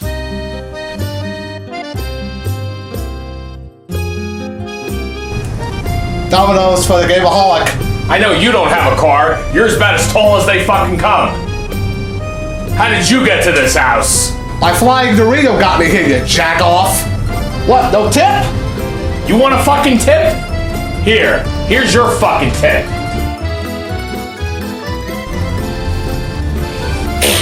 I'm gonna have elephantitis on the dick and balls. This smells good. A delicious cheese pizza. Just for me.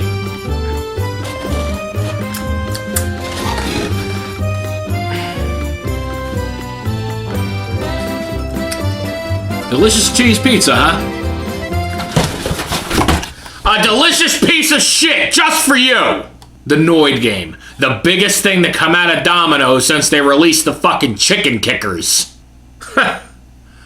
Let's pop this fucking Pizza Hut fucking pussy in and let's check this fucking shit boil fucking covered in ass margarita and fucking sauce balls and let's see how fucking shitty this really is. Cause I know there's a lot of people that are gonna fucking critique this sumbitch. Let's put this cheese-infested shitlog in. Well, before you all jump on my ass, pardon my balls with your finger in your nose, it came out in 1990. Ooh, I was off by a fucking year. Sue me. Point of the game is this. You're playing as the Noid, and you're going against the anti-Noid to stop him from stealing pizzas from everybody. So basically, you're going around trying to collect fucking dough and sauce and return it to people. Yeah, that's real fucking smart from Domino's 31 years ago. One thing I won't knock about Yo Noid is the fucking controls. A to jump, B to throw your yo-yo, that's fine. That's simple. But there's a lot more fucking things that Capcom fucked up with this. Number one being one-hit deaths. The slightest fucking slider move and you fuck up and you're dead. Number two is in any level, if you come a micropixel from the bottom of the screen too close, you die. Every time you die, you have to restart at the beginning of the level. I swear to God, there's no fucking checkpoints. Fuck you! Tie that yo-yo around your ball sack and have somebody walk you, you fucking dog tram and tramp bitch. And that's one of the big things that fucking kills this game a little bit. Is because, you know what? Yo Noid, when it was released, was actually not a bad game. Hell, I remember a couple of years ago, Yo Noid was in one of the top 10 NES games of all time. Actually ranking as high as number 3. Ranking as high as number 3 is one of the top NES games of all time. Are you fucking kidding me? But the worst game, just like McDonald's Land, falls in the same part in fucking Yo Noid.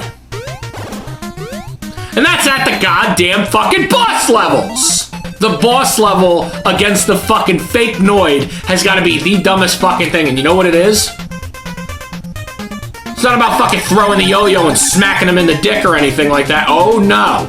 Basically all you're doing is you're picking cards with higher numbers.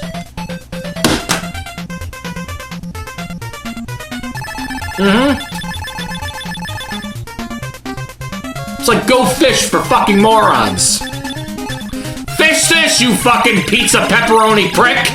There's some fucking guy out there who actually made a sequel to this game. That fucking amazes me. How a piece of shit game could have even another piece of shit fucking sequel is beyond recognition, and I don't know what's wrong with you. You need to get your fucking head checked out and seriously, you know, talk to a therapist or something. Because you gotta be fucking nuts if you think that Yo Noid deserves a fucking sequel.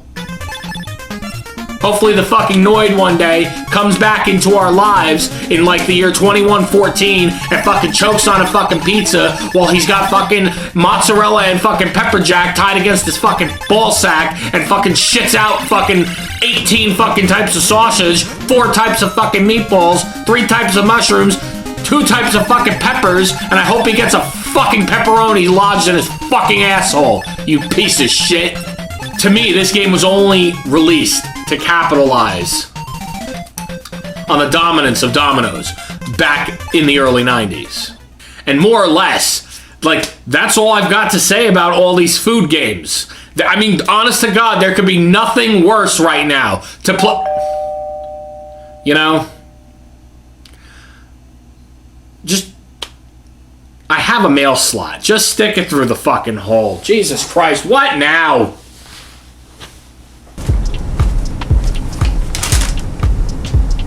Listen, you got 10 seconds to get the fuck out of here. I insist. Yeah, I know, Gameaholic. You weren't expecting to see someone like me here with this bullshit, but you know what? You gotta review this game. I insist. To think I forgot that I ordered this from one of my favorite places to get a hamburger from. Home of the Whopper. Home of the $1 10-piece chicken nuggets. Who would have thought that this would be the biggest piece of shit out of all of them? Oh my fucking God. Sneak King on the fucking Xbox and 360. You want to talk about fucking selling out? This is the worst fucking pile of shit out of all of them! A part of a series with Pocket Bike Racer and Big Bumpin'. And the only reason I'm not reviewing those two today is because they have a charm to them that is not as bad as this one. Let's pop this fucking piece of shit in, and let's see which way we're gonna fucking have it. Probably up the ass. Pop this piece of shit in. Have it my way? I'd rather have it up the ass. You start off with this creepy ass fucking opening with the fucking king hiding behind a house, hiding behind a fucking bush. Did I put it in the right console, or am I playing a fucking CDI game? Like I said, this was one of those fucking games that came out for Burger King for $4. That's fucking $3.99 too much. And all this fucking game is, and I'm gonna keep it simple and blunt, is it's a stupid man fucking fast food version of Metal Gear Solid. You're playing as the fucking Burger King, going around sneaking up behind people at a fucking construction site, at a farm, I don't even fucking know, I really don't care, to give them hamburgers.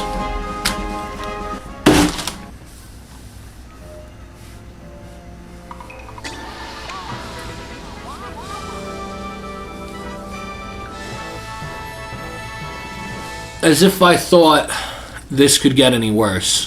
What I think is what drives me nuts is I think I've played the worst. I think I've officially played the worst fast food game. I think I've just played the worst game of all time.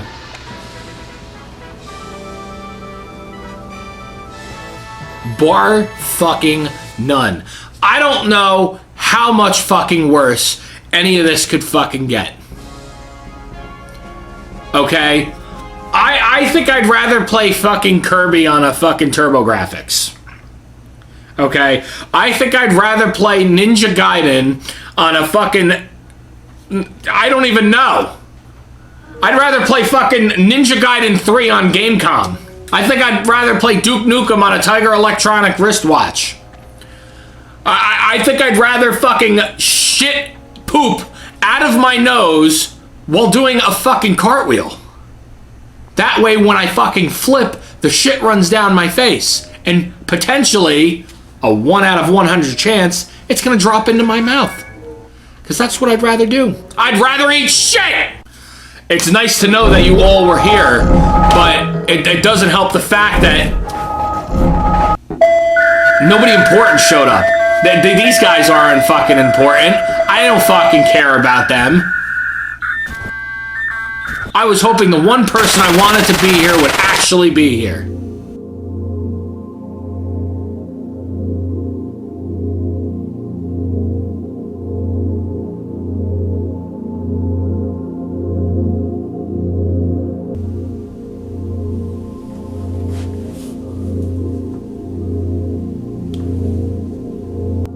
Oh yes, Dan Housen, yeah, very nice, very evil. Is that who I think it is? Professional wrestler from Ring of Honor, Danhausen. So what do you want? First off, what the hell are you doing on my channel? You know what? Don't answer that. I'm sick and tired of playing bad games. And I'm sick and fucking tired every month being miserable. Why? Probably miserable at the end because you're choosing to play bad game. You know, Danhausen, I'm sick and tired of playing all this nonsensical shit.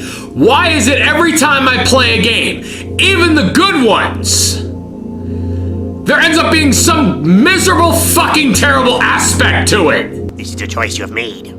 Either play good game or play bad game. Probably have good time doing a good game. Probably have bad time doing bad game. You know what, Danhausen? You're right. He is absolutely right. Time and time again,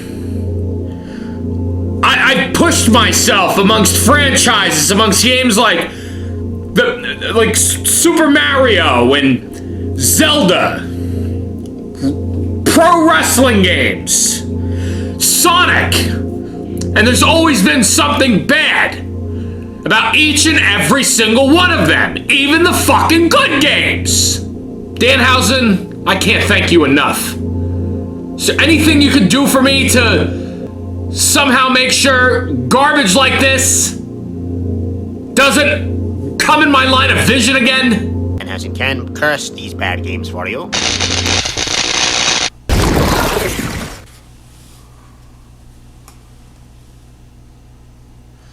Danhausen, you fucking son of a bitch! Okay, so this is no news to anybody.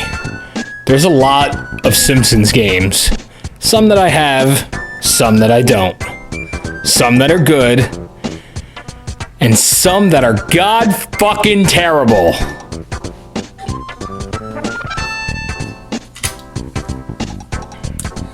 Well, fuck me on the south side of the levee. Here we are yet again.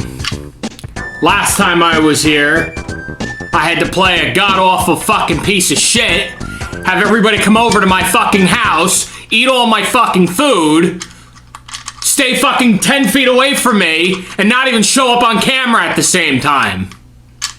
Well, the Gameoholic is back, yet again. And yet his good friend, Danhausen, that fucking shit-licking fucking vampire sting wannabe, fucking shows up on my fucking channel unannounced and drops a good, great, god-awful piece of fucking toilet dick on me! Well, what are we playing today? As if I didn't give it away at the end of the last fucking video because I pull this Pokemon shit all the fucking time. Here it is, The Simpsons Bart's Nightmare on the Super Nintendo. Released in 1992 and on the Genesis in August of 1993, released by Acclaim. I acclaim shit! I claim that this game is a good, great, god-awful piece of fucking shit and wouldn't fuck you with my own ass. But here we are, yet again, the end of the fucking summer, the end of the time where all the kids go around and fucking want to play Fortnite. Fuck you, Fortnite! Fortnite! Knights of fuck night, fuck you! Let's pop this piece of shit in, and I guarantee you, it's bound to stir up some shit real fucking quick. Let's pop this piece of shit in. So, the game starts off with Bart basically writing a paper and then he falls asleep. So, alright, there's the ultimate fucking understanding of the game, Bart's Nightmare. So, this game is supposed to be the nightmare? He falls through the fucking sky and smacks his fucking head on the fucking pavement. And you really don't think that would kill him, Acclaim? Great idea for a kid's game in 1992. So the point of the game is this. You're walking up and down the street. This is the hub world, which is a great god-awful piece of fucking shit. You're walking up and down this street. You got your fucking bubble gum, your soda, your fucking seeds that you spit. And you can take damage. So the point of the game is this. You have to collect 8 papers. 8 report papers that Bart needs to, I guess, pass his fucking studies. I don't know why you wouldn't just put him in a fucking remedial class and solve that fucking problem. Or why you wouldn't put this little fucking fucker in jail. You seen some of the shit Bart Simpson has done in his life, and this motherfucker still hasn't served any time yet? Fuck you. Everything is out to kill you. Jebediah Springfield's head. Principal Skinner. Otto riding the fucking bus. Mailboxes. Holy shit! It's like Paperboy if you had gonorrhea. The Paperboy is out to kill you. For the life of you, don't hit the music note. Because the second you hit the music note, you start walking backwards. And it makes it a bitch to control. It's a bitch to jump over the mailboxes, to jump over anything in this game. If you get the basketball and ride on the skateboard, you could ride it out to where you get lives like you could get Z's like crazy. But newsflash, Gameaholic channel, I never fucking do it. And I don't mean like I'm not trying because I don't want to show it. I'm trying to show you and I can't show it. In the hub world, these pieces of paper are floating by. Now, based on these sub-games, that's what I like to fucking call them, because it's barely a fucking game at the hub screen, and it's more of a fucking game in all the other colored doors. Like Bart doesn't expect what to do when he goes into a specific colored door. Colorblind fuck. You go through the yellow door. It's itchy and scratchy. Based right off the show. Excellent. Can't complain. But trying to hit itchy and scratchy with the friggin' mallet, with the friggin' suction cup gun, I don't even know what to fucking call it, is a pain in the ass! Going into the blue world where you become Bartman. Alright, now that's pretty good. I'm not gonna complain about this level, this world where you collect paper, because apparently saving a fucking tree is a problem, or not a problem, is the whole fact of these are the only two doors that are based on an episode in the show. It is damn near a bitch to get extra lives. In the Itchy and Scratchy world, you hit the lamp. Okay, fine. In the Bartman world, you hit the Krusty balloons. Okay, that's easy. But when you play all the other levels, don't even get me fucking started. When you go into the purple door, I like to call it the germ world. Like we haven't heard that over the last 18 months. You're in the fucking germ world where you gotta sit there and explode these life-size coughings from Pokemon. What the hell is the point of that? Yeah, that's a fucking nightmare because it's a nightmare if anybody remembered the episode that was from. Because to me, as far as I'm concerned, it doesn't exist. When you go in the green door, it's Bartzilla, which is a Godzilla-esque themed level, which is not terrible, but there's a couple of problems with it. There's no life bar. There's no attack bar. There's no nothing to make any indication that you are living or dying in that level. As soon as you take too many hits, it just fades off to black. Just fades to black.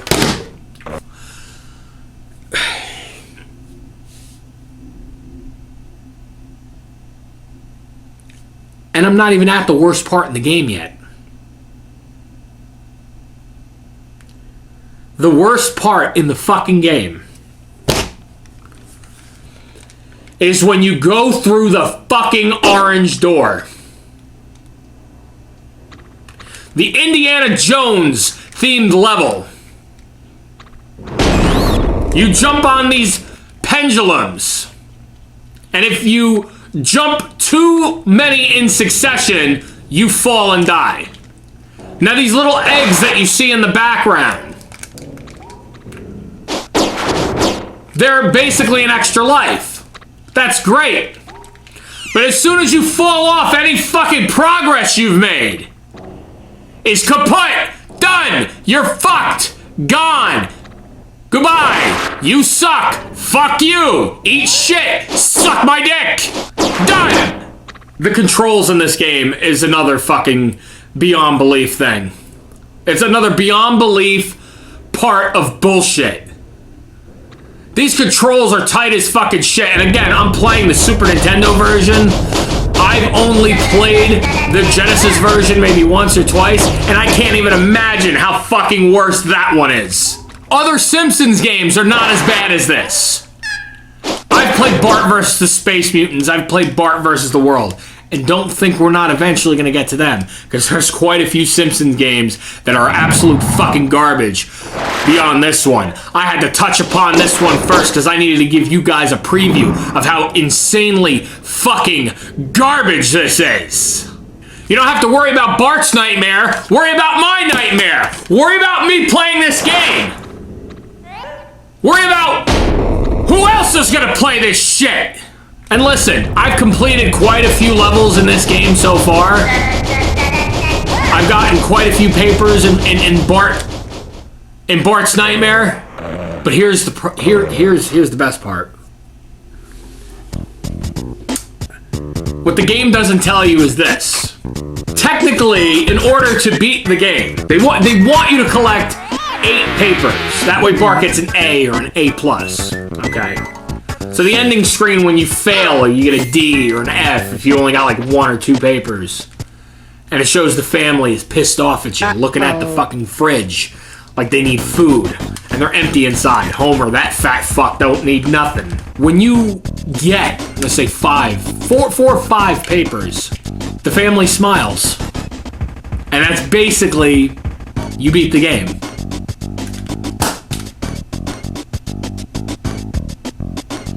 Because even when you collect the 8 papers, they make the same stupid fucking look at you.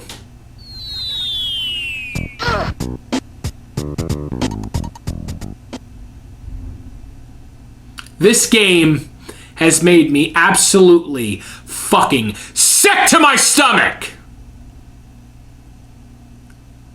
And trust me, there are many people who played this game. Hell, I even think on game rankings or whatever the fuck you want to call the site so I don't get sued,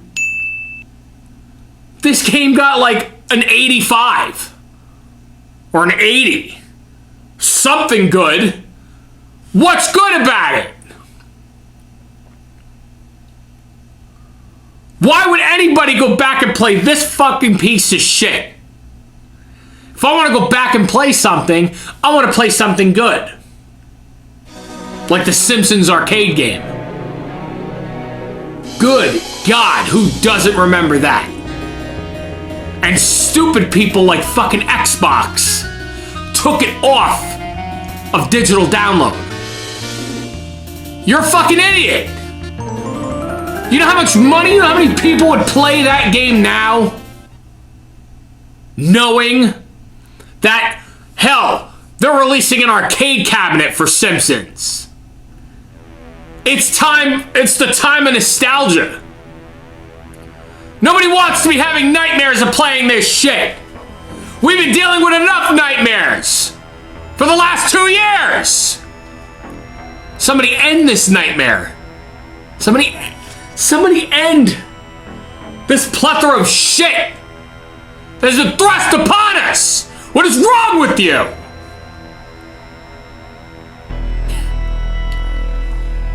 I'm tired. I'm not talking about tired of playing this game. You fucking knew that already. I'm tired.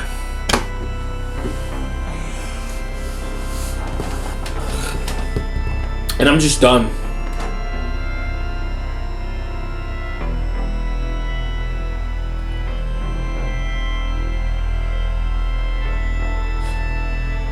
The fuck are you? Oi, numbnuts, wake up. And what the fuck are you doing here? Never mind that, we've got a top 10 to do. Yeah, you're right. We have a top 10 to do. Fuck me.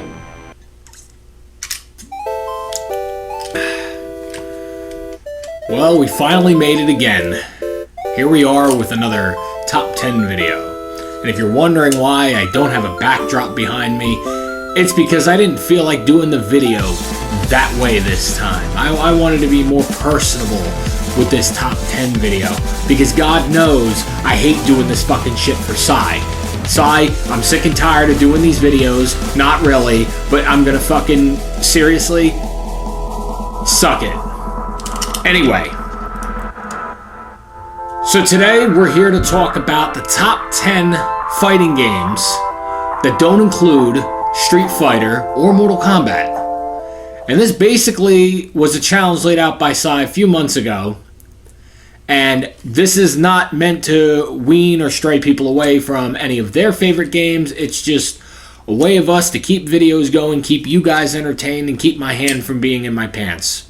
So basically, what we're going to do is, in no special order, I'm going to talk to you about my top 10 favorite fighting games that don't include Mortal Kombat or Street Fighter. Coming in at number 10 is no surprise to anyone. Marvel vs. Capcom 2. Released in 2000 on the arcade, Dreamcast, Xbox, PS2, you name it. Known for its unique 3-on-3 fighting style, and also its 2.5D game, there is an amazing amount of characters to select from in this game, between Spider-Man, Captain America, Wolverine, you name it. Street Fighter characters, you've got Ryu, Akuma, you've got all kinds of different characters that can be played. This game was in tournaments all over the world. This is a game that is still sought out for, very expensive, and still played to this day.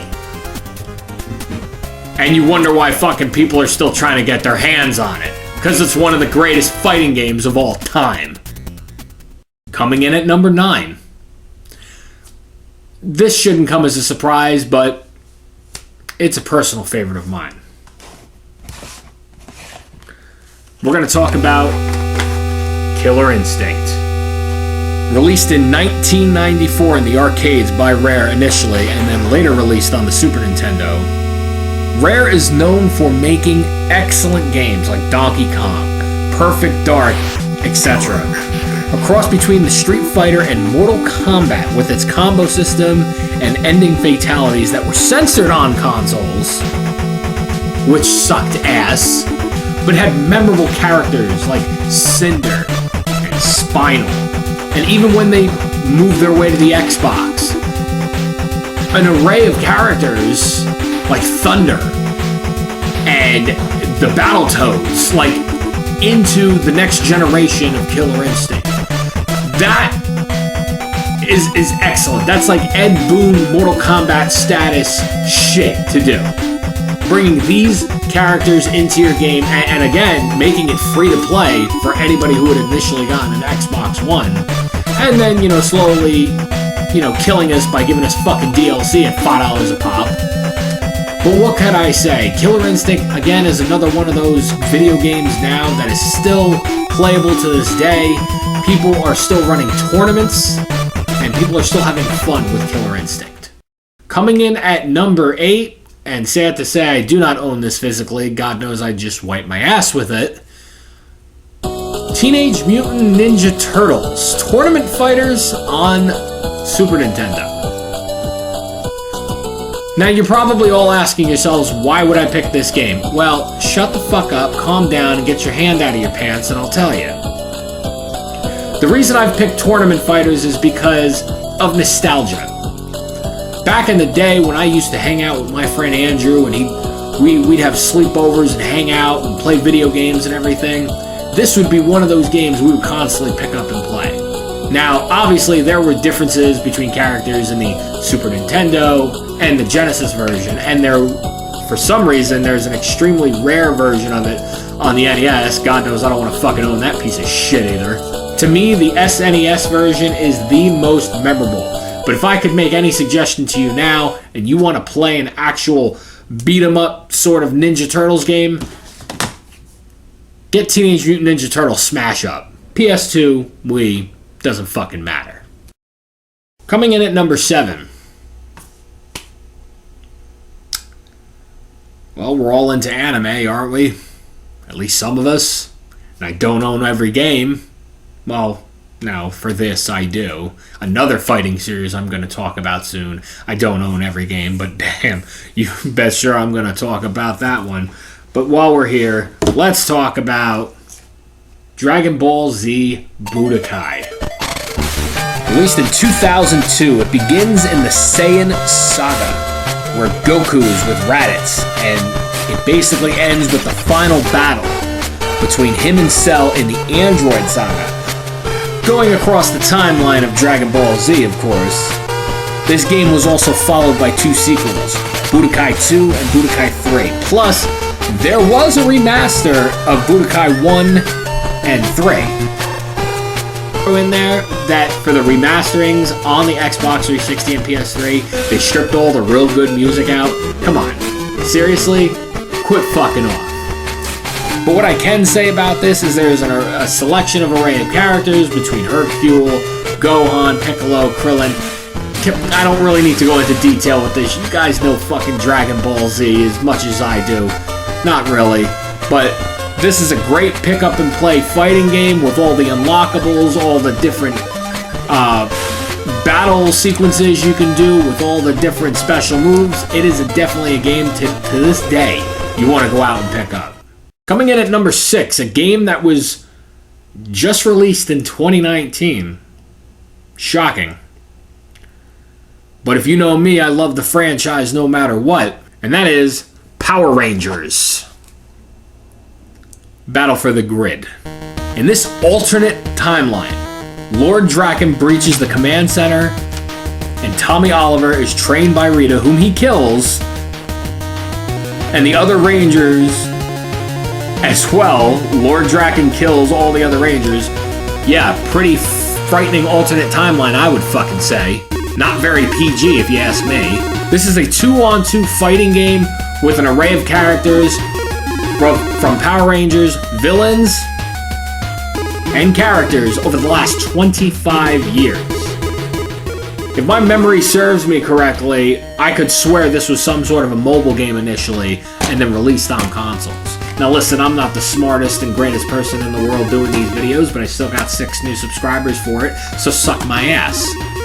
So this is how I'm going to do my video, and if you don't like it, you can sound off in the comments below or unsubscribe. This is an outstanding, outstanding game. No questions asked.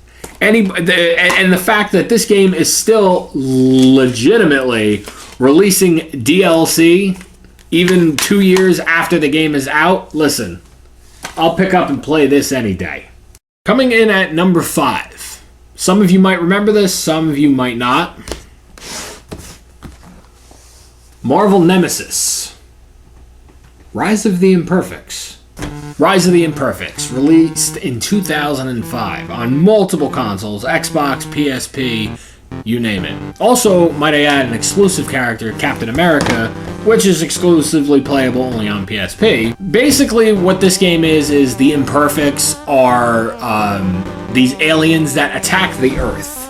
Okay, and basically along with playing Spider-Man, The Thing, Iron Man, Wolverine, you know, all the basic, Daredevil, all the basic Marvel characters in the universe, there is basically like this alien invasion. I don't know how much better to describe this without it sounding so fucking generic.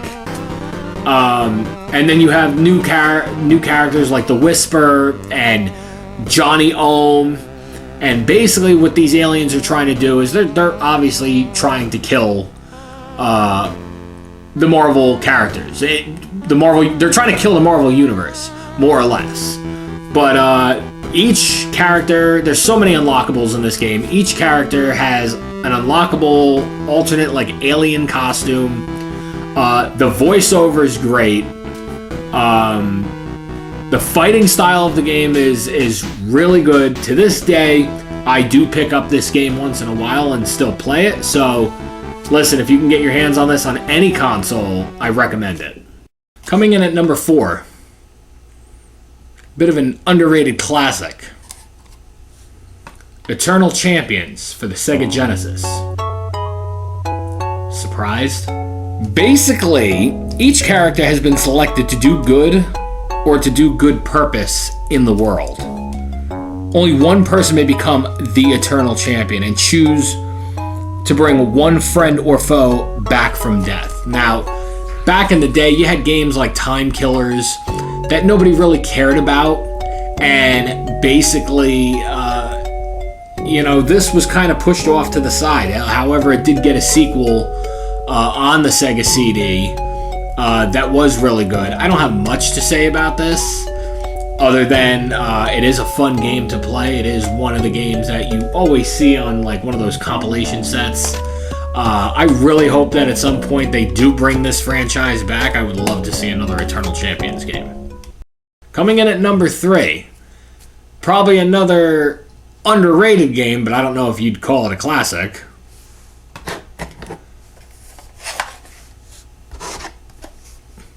Clay Fighter. Released in 1993 by Interplay. It was done, obviously, in the claymation-style graphics like the game Claymates. A meteor made of clay crash lands on a circus. The goo from the interstellar objects contaminates everyone at the attractions, transforms them into mutants and superheroes. Obviously, as you can tell, there was 2 sequels, and if you count the blockbuster exclusive Sculptor's Cut, 3? But that's only if you want to count it. With memorable characters like Ichabod Clay and Bad Mr. Frosty. There's a fucking Elvis impersonator. Like, come on, this game was an outstanding, funny game to play back in the day. And if you remember playing the N64 games, there was exclusive characters like Earthworm Jim and Boogerman. To this day, I still pick up this game just for shits and giggles. Eventually I'll probably do an actual review on it because the fucking game in ways is fucking terrible and deserves it. And for those of you who are going to turn around and question me, my copy of Sculptor's Cut is reproduction, so... Coming in at number 2 is a game I don't really need to talk much about, but I'm still going to mention it. Power Stone. Yes, Power Stone is not my number 1 favorite fighting game of all time. It is a Super Smash style-like game. I don't have to tell you anything I haven't already told you in the previous fucking top 10 video. But I would like to use this to anchor to what is my number 1 top fighting game of all time. And the only reason that there are no honorable mentions is because there's nothing honorable, there's nothing better than this game.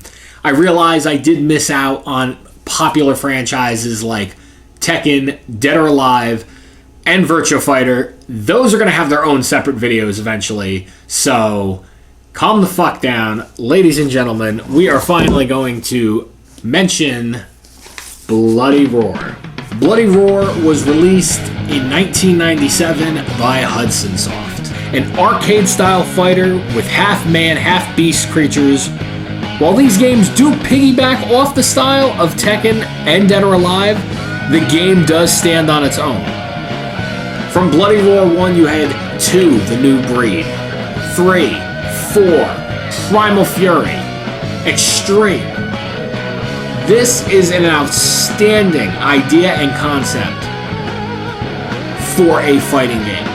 Playing as Grotto and Alice. Listen, picking up and playing this game today is one thing I still do. Hell, I still put in the interactive disc from PlayStation and play the demo of this because that's how much fascinated I am by the Bloody Roar franchise. This is a franchise that I will say now, then, again, and forever needs to be remade, or at least give us an HD remake of the first 4 games. I will take anything at this point. Listen, I don't even care if Hudson Soft does it. Just make another fucking game. This was an excellent idea for a fighting game, excellent idea for a franchise, piggybacking off of 2 other franchises, and seriously, you're across damn near all the popular platforms with their own unique styles and their own unique game. GameCube, PlayStation, PlayStation 2, Xbox. There's no reason why you cannot do another Bloody Roar game. Now, once again, I'd like to thank everybody for tuning into yet another Top 10. There is, unfortunately, another Top 10 video coming out in November. Thank you, Cy. Fucking dick. That we will be talking about, but that's 2 months from now. Everybody's wondering, because we're rolling into the month of October. We're rolling into Halloween. What are we going to do? I'll tell you what we're going to do. We are going to review one of the most insane, crazy Halloween games of all time. That's right. Because we're talking about a premiere, right? We're talking about the fall's coming, the fall premiere. Listen, there's been a bunch... The Gameoholic has to do a fall premiere that's going to grab everybody by storm. And come on, we're not going to just sit here and end the episode like other boring creatures. They run, they haunt us in the night. They fly yet around, what a scary sight. Though many people do not look for fortune and fame, for one reviewer plays shitty games. Though he's not the one you're thinking of, and calm your shit. He'll tell you to relax and calm your tits. Though he doesn't creep around louder than a mouse. The games that he has chosen today are as followed. Splatterhouse.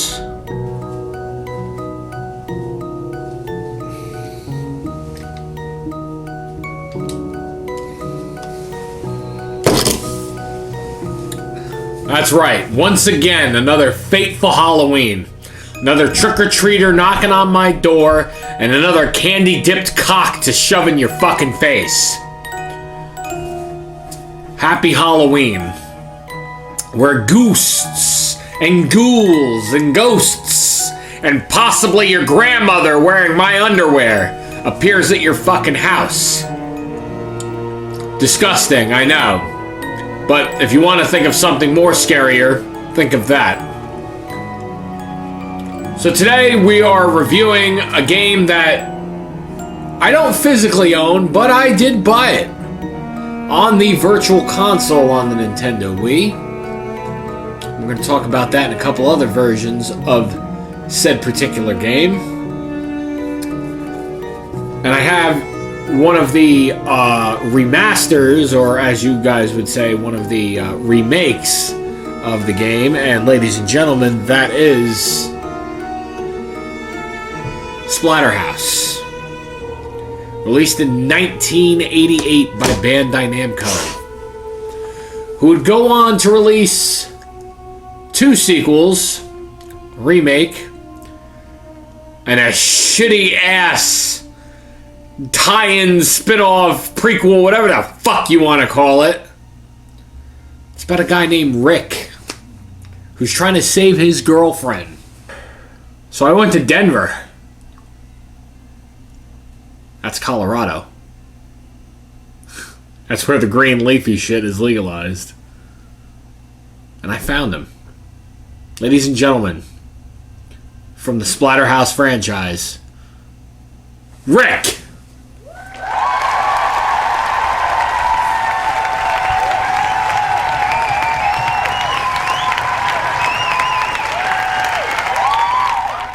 Yeah, I know. Well, Rick, it's good to have you here. We're going to talk about your games today. Sounds like a plan to me. Well, you're a lot nicer than I thought. Anyway, so let's get this piece of shit started. And let's see how bad fucking Shitterhouse really is. So the game starts off like this. 2 students at the local university. My buddy Rick here and his girlfriend Jennifer take refuge from a storm in a West Mansion, probably in Boston, a local landmark known as the Splatterhouse, for the rumors of the hideous experiments conducted there by Dr. West. No, not Frank West. Fucking Dead Rising bullshit. Couldn't just be like a normal fucking serial killer and go on a fucking killing spree, whacking your fucking Jimmy dick around and fucking slapping it in a bitch's face. Hey, I'm not a little doll that has a series that's coming out on USA on October 12th. Watch it then. But yeah, I mean, I'm Rick, and I kill monsters. That's it. Anyways, let's pretty much play the documentary of his fucking story. So the game is pretty simplistic. You start off in the mansion. You press A to jump. Or in this case, you press 2 to jump. You press 1 to punch, kick, or swing your weapon. This is the best part where I'd like to let the fans know that there is a significant difference between the Japanese and the American version of Splatterhouse. And that is the fact that in the Japanese version, Rick over here looks more like Jason Voorhees with the white mask. Okay, understandable. I get it. But in the TurboGrafx 16 version, he's wearing a red mask. Like he just came from the WWF or some shit. What are you, ready to fucking chokeslam people? Or run for mayor of Knoxville. Anyway, let's carry on.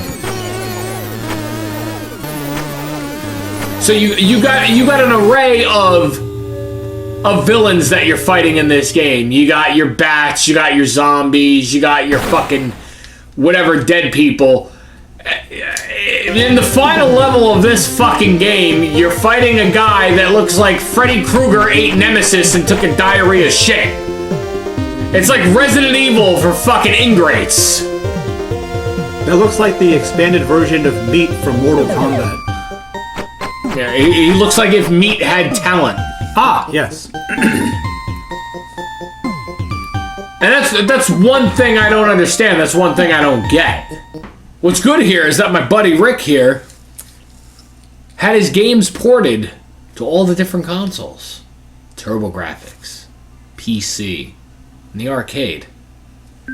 One thing that fucking pisses me off the ever-living most, and it's a weird thing to be pissed off about, don't get me wrong, it's the Gameaholic channel, anything goes.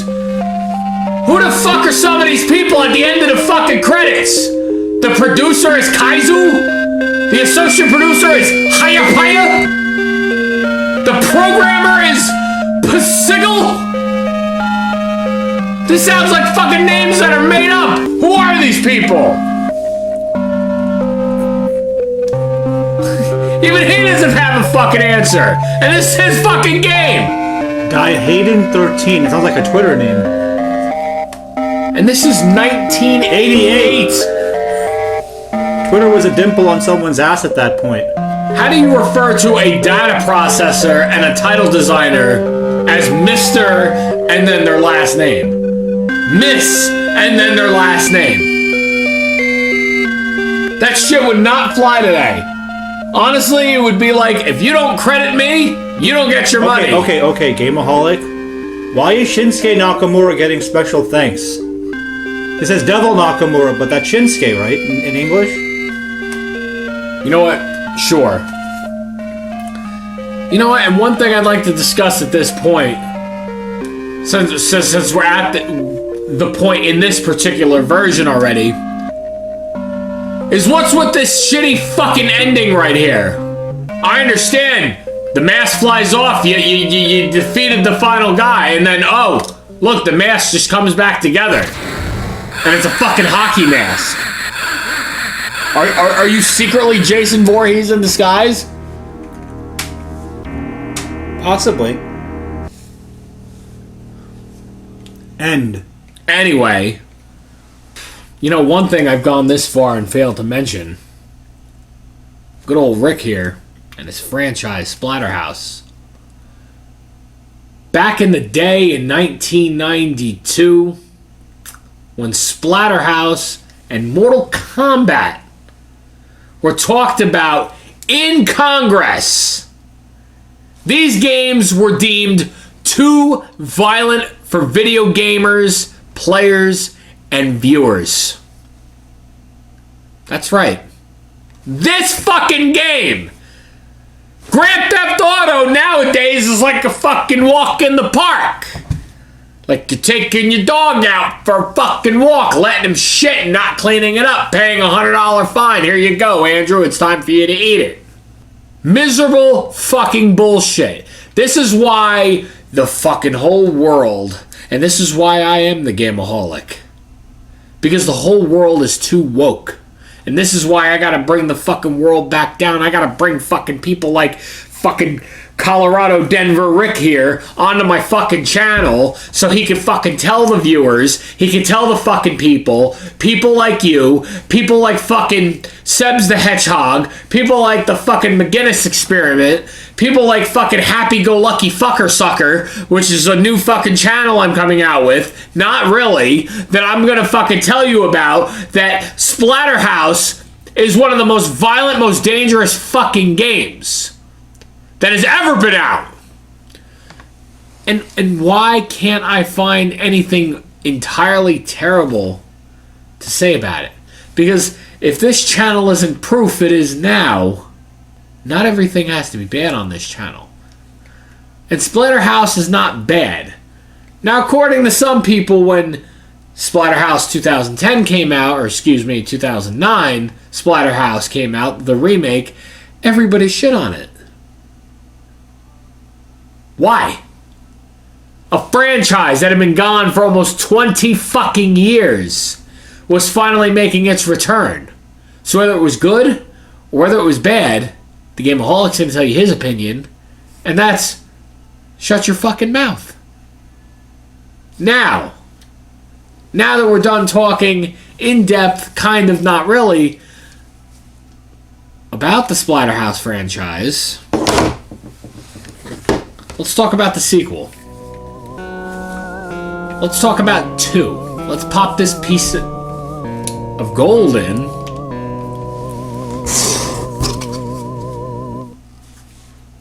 And let's give it a quick run around. Pop this Jason Voorhees wannabe in. What can I say about Splatterhouse 2 that hasn't already been said about Splatterhouse 1? It's more of the same game.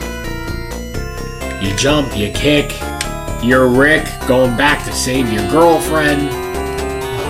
It's nothing that we haven't already said. That's why I'm not getting that upset.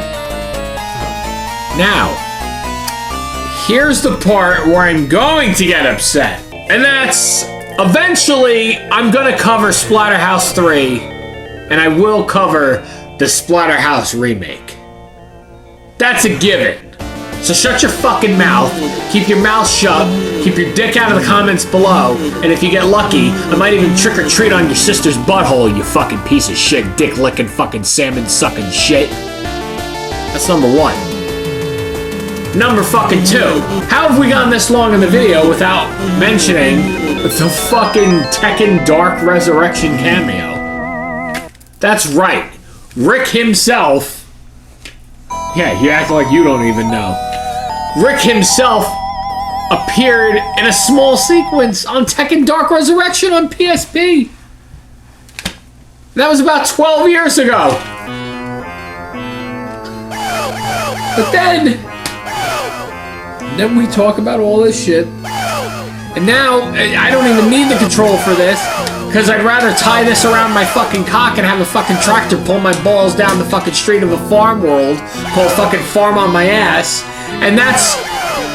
I want to talk real quick about Splatterhouse Wanpaku Graffiti. The Dark Days.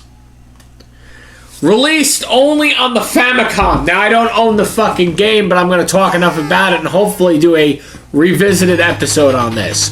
What the fuck was this goddamn fucking game you had? Let's talk about fucking Wanpaku Graffiti. A game that was never released in the fucking US, but clearly had a lot of ROM hacks, English translation, and was considered the spin-off or slash prequel to the Splatterhouse franchise. This was a fucking, to me, was an ungodly, no good fucking piece of shit. What the fuck did you do, Rick? Were you trying to fucking have your 7-year-old fucking son here going through a fucking mansion, trying to fucking kill people? You come out of your fucking crypt and you're fighting chainsaws? I took acid and watched anime that day. Well, as long as you're being fucking honest. And what I don't understand is, and what the fuck is this part in the very first level of the fucking game? Where you're playing and you're fucking fighting against the Count from Sesame Street, who's sitting here doing the fucking Michael Jackson fucking dances and shit like that. What the fuck is wrong with you? Acid's a hell of a drug. Cause all fucking Splatterhouse is it's a fucking nod wave to the fucking Evil Dead and Friday the 13th and whatever the fuck this pink-haired fucking sleazy hoe bitch wants to fucking do with a fucking pumpkin trying to suck your dick and fucking kill you. I don't even fucking know right now. Fuck you, Wanpaku Graffiti. And what the fuck is a name called Wanpaku Graffiti? You call it Splatterhouse 1, 2, and 3, and then you call it Wanpaku. More like, go fuck you real fasty. Fuck you. Rick, I hate to say this, but I'm disappointed in you. You're one of my favorite classic horror video game characters. And you had 3 great games and a halfway decent remake. And by the time you made it to the Famicom version, which fits in between all this shit, you fucked it up. I'm disappointed in you. Acid. You know, you can't blame everything on drugs. I put a pair of shorts on my head and I call myself a nad, but that doesn't make it okay. That doesn't make me a ballsack. Okay? Rick, I'm disappointed with you. You know, there's so much things better you could have fucking done. There's so much better shit around the fucking holidays, around Halloween, that I could have fucking played. I could have been like Psy at Which Way Games, and I could have fucking talked about the timeline. But no, I had to be a fucking idiot and sit here and ramble on like a dumb little fucking bitch and lose fucking 2 subscribers. Like a fucking dipshit. Well, how do you know I'm Rick? Well, you're wearing the mask. That's where you're wrong, my friend.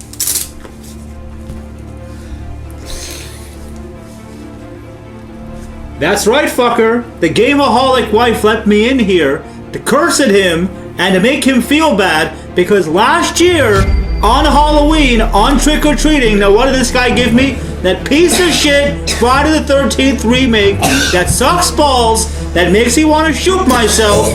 Fuck you. Fuck you. No, fuck you.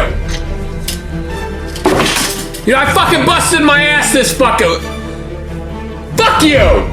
I busted my ass this fucking time.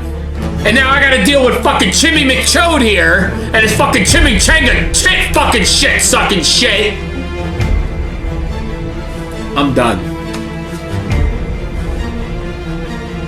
Is there anything you'd like to add here? Wear a mask. Justin Herbert's the MVP. And sign up to OnlyFans.com for like any bitch you want.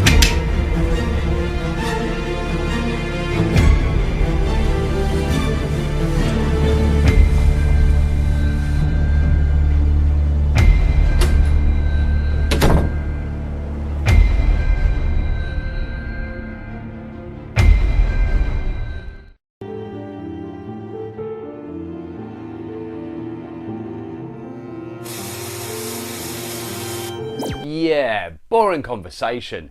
Anyway, come back next time where Justin takes a look at his top 10 MS-DOS games of all time. Mine would be better, so check mine out first. Thank you so much for watching, and see you next game. Well, here we go. Thank you, Sai, you fucking ass-smacking, fart-flapping fuckface. Yeah, that's right, I'm talking to you. Once again, here again, for another Top 10 video. As once again, Sai had issued the challenge to me. Let's take a look. I want to know, what are your top 10 MS-DOS games of all time? And here I am to tell you my personal top 10 MS-DOS games. Now, before we get started, a couple of things. Number one, in the past, I've never really owned the MS-DOS, so this is blatantly going off of hand-picked favorites that I personally have played in the past. I do not own a lot of these, possibly none of them. Number two, apparently Sai is still on daylight savings time because his video is not going up until December 6th, so I'm going to buy you a fucking watch for Christmas. But with that being said, once again, this list is not meant to wean anybody off of any particular said games. This is just my personal list, and let's get started. Coming in at number 10, Bomberman. Bomberman was released in 1992. It is a top-down adventure game where you play as Bomberman. You have to kill enemies and make your way to the exit. For all of you that have played Bomberman in the past, you know this was ported to many consoles, such as the NES, arcade, and so on and so forth. Bomberman was followed by not only repeated sequels, Super Bomberman, Bomberman Hero, you name it. For the N64, the list goes on, and we got that piece of shit Bomberman Act Zero on the fucking Xbox 360. Bomberman is a franchise that has stayed dormant lately, but has a fine textured favorite for people. It is on this list because it is one of those games you don't normally hear about nowadays, and honestly, I think Bomberman should be making a comeback. Coming in at number 9, Dragon's Lair. Released in 1993, created by Don Bluth. The game was originally released as an arcade laserdisc. Now, as if you remember, this was one of those point-and-click-as-you-go kind of games. And back in the day, you had to pump quarters into this piece of shit just to basically realize how you could show off to your friends if you got to the end of the game and died. You got to pop more quarters in, basically. Long story short, Dragon's Lair has become a favorite in people's hearts. There was 2 sequels with Space Ace and Time Warp. Dragon's Lair has also been re-released on many consoles, such as the Xbox 360 and the Switch. I strongly believe that this is one of those games that should go down in history as one of the most obscure, weird games of all time. But it should also be a part of history as one of the most creative games of all time due to Don Bluth's involvement in the game. And for the sheer fact that it's basically like playing a damn cartoon. Coming in at number 8, Duke Nukem 3D. Released in 1996 by 3D Realms. You play as Duke Nukem fighting against an alien invasion on Earth. This game is a classic along the lines of Doom and Quake. Duke is known for his crazy catchphrases and his potty mouth. There was also a 20th anniversary edition that was released. And obviously we all remember the Duke Nukem Forever that had stayed dormant in people's hearts and finally got released and ended up being a piece of shit. Now, don't think we're not going to talk about Duke Nukem Forever on this channel. We will eventually, but it might take forever. Coming in at number 7, Hard Drivin'. Released in 1989 by Tengen. It is a racing stunt game based on your speed and accuracy, and a nostalgia classic. This is one of the first games I ever played growing up as a kid. When I was a kid, I was given a Sega Genesis for Christmas, and one of the games that I received was Hard Driving'. this is how I got into this game. Played the race driving game for the Super Nintendo as well. And more recently, finally played on a hard drive and cabinet. So to me, it might not be the greatest looking game. There were a lot better looking fucking games back then. But this game has got a nostalgic feel. It is a classic, and it is a personal favorite. Coming in at number 6, Lemmings. Released in 1991. The object of the game is, as said, it is to guide the lemmings to a designated exit. Anyone who has played this game, even over the years because of its popularity, it has received many sequels, many remakes. It's been parodied on channels, and so on and so forth. There was a Lemmings paintball game, there was Lemmings sequels, the list keeps going on and on. If you owned a PC back in the day, you had Lemmings. So this is one of those games that does belong in the Video Game Hall of Fame. And if you have not played it, find a version. There's PC, PSP. I'm sure there's a couple other consoles I'm not thinking of off the top of my head because I'm a dipshit today. But go check it out. Coming in at number 5, Mad Dog McCree. Released in 1990 by American Laser Games.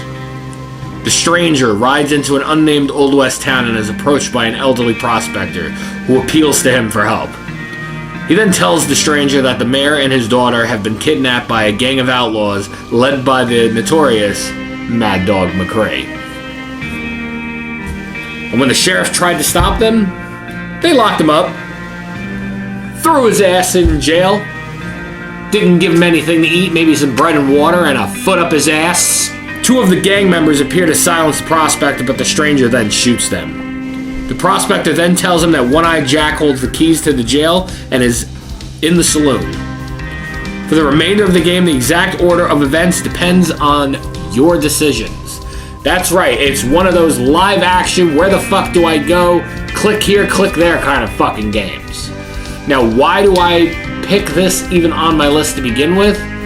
Because I was very fascinated by the whole live action, live movement sort of games. If you know me, I like games like Lethal Enforcers or Aerosmith's Rock Revolution from back in the day, or Aerosmith's Revolution, whatever the fuck you want to call it. It's crap either way.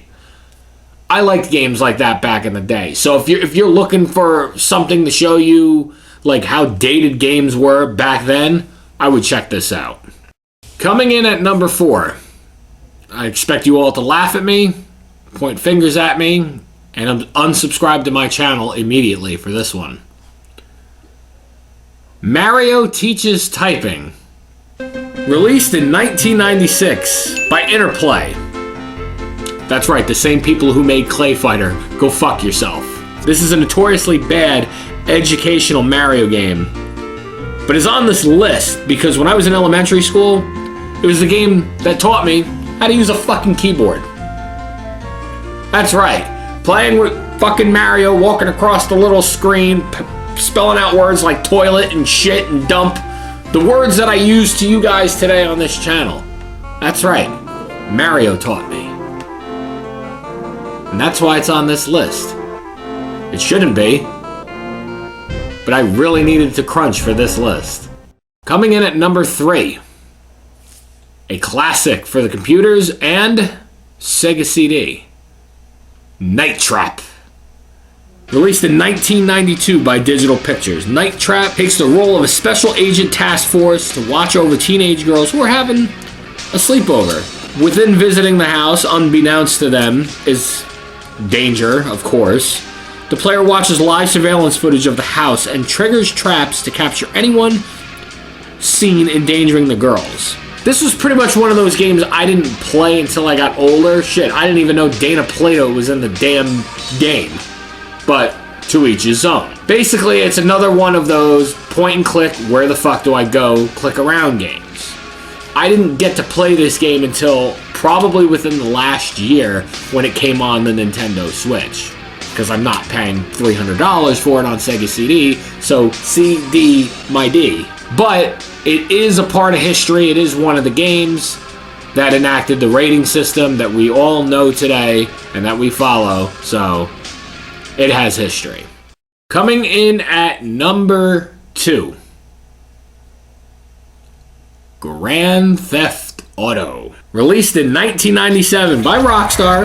Back in the day, it was an overhead game when the rating system was in place, but it didn't matter because anything fucking goes. You were shooting people, driving over people, doing missions. I'm sure everybody remembers that real familiar sound, Frenzy. Driving cars, doing missions. It was basically the anything goes kind of game. And a lot of people to this day, even myself, I do own it on the original PlayStation. I do find myself popping the game in from time to time because shit. Grand Theft Auto, come on. And listen, for anybody else who's out there watching this video and likes to talk about GTA, I'd like to say, listen, as good or as bad as it is, I don't give a shit what people think because I have a strong 20-year history with Grand Theft Auto 3. Go buy the definitive trilogy. Now, you're all probably sitting there tickling your pickle, flicking your nuts, and wondering, what's number 1? Well, initially, this was going to be hard, and I'm not going to be like Psy and sit here and say, well, let's do some honorable mentions. I don't honor anything. I barely honor this friggin' channel because everybody's subscribing to his channel and not a lot of people are subscribing to mine. I'm lucky if I get cookies and cream after this fucking bullshit. So, fuck you. I'm going to do my personal list and you're going to have to deal with it. So, by insulting you and telling you to fuck off, I expect to go down 4 more subscribers. So, subscribe. Coming in at number 1 is by the good old rip-offers themselves, Ubisoft, Rayman. Released in 1996 by Ubisoft, and the planet in which Rayman lives. Our harmonious thanks to the great Patron. However, one day, the evil Mr. Dark steals the Patron, causing the Electoons, other tiny beings that maintain harmony on Rayman's planet, to scatter all over the world. You follow that? Rayman is an instant classic and is one of those games that I played for other platforms upon release. I do own it on PlayStation. I did buy all the remasters. I own 2, 3, Legends, everything. I'm sure there's a Rayman flicking your pickle fucking game somewhere out there. I don't know. But to me, it was one of the first adventure games that I grew up on. I think I remember, honest to God, buying this game in CVS for $20. Yeah, that's right. CVS sold games at one point. That's a frightening thought. And once again, I'd like to thank you guys for tuning into Top 10 MS-DOS games.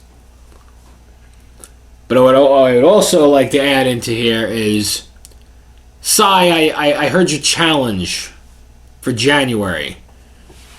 And I know and respect that. But I want to throw you a curveball. You hit me with the top 10 most violent games. Okay, well, I'm not going to give you a date. Because obviously you don't know how to tell the dates because, you know, November video is being released in December, so I got a challenge for you. What I want to know,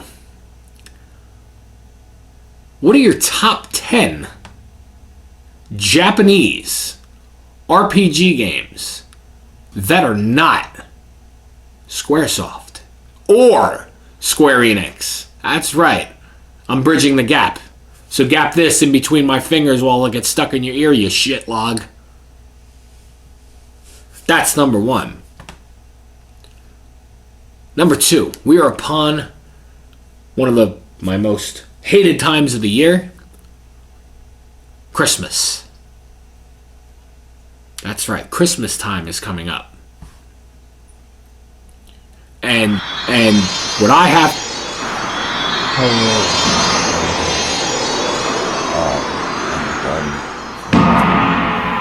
What are you doing here? Hello, Gameoholic. I am your guardian angel. You may be wondering why I'm here.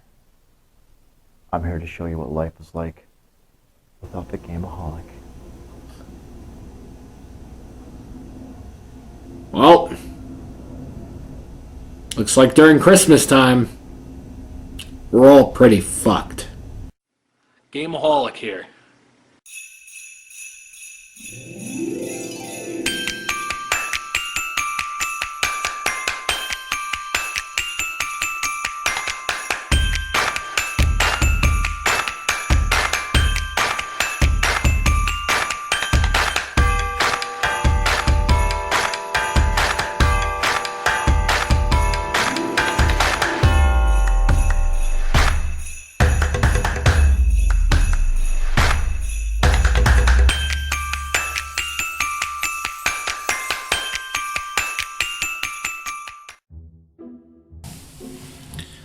Well, guys, we finally done it.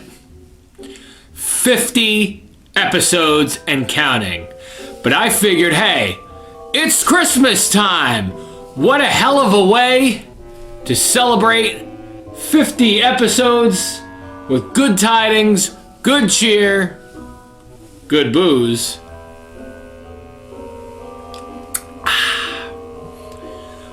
And review one of the greatest games of all time. Now, I know this is a big hit for everybody watching all around the world right now. Oh, what's this? New video by the Gameoholic. Sod that, I'm playing Zelda.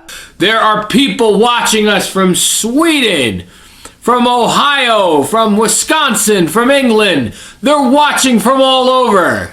Boo-boo, there's a motherfucking Devil Joe outside. Boo-boo, it's a goddamn Devil Joe. What the fuck are you doing, Boo-boo? I'm watching the Gameaholic. And other than me saying that I appreciate people tuning in to the Gameaholic for the last 4 years, I also want to say one more thing. Thank you. Thank you for being a fan. Thank you for being with me since day one. And thank you for being here around this most loving, entertaining, beautiful, most fucked up holiday season ever. It's 2021, people. It's not a joke. There's so much shit. Oh, Mama Dada. There's so much shit going on in the world right now, nobody knows what to fucking do. People are re-releasing games as remasters and reduxes and demakes because there's nothing better to do in the fucking video game world. Let's go back and re-release fucking movies that should have came out 2 years ago due to obvious reasons. And we're not fucking doing anything about it because why? I got enough to say about the fucking world. I got enough to say about the game we're about to review today, and that's Final Fantasy VII. Final Fantasy VII was remastered, technically, and re-released just this past year.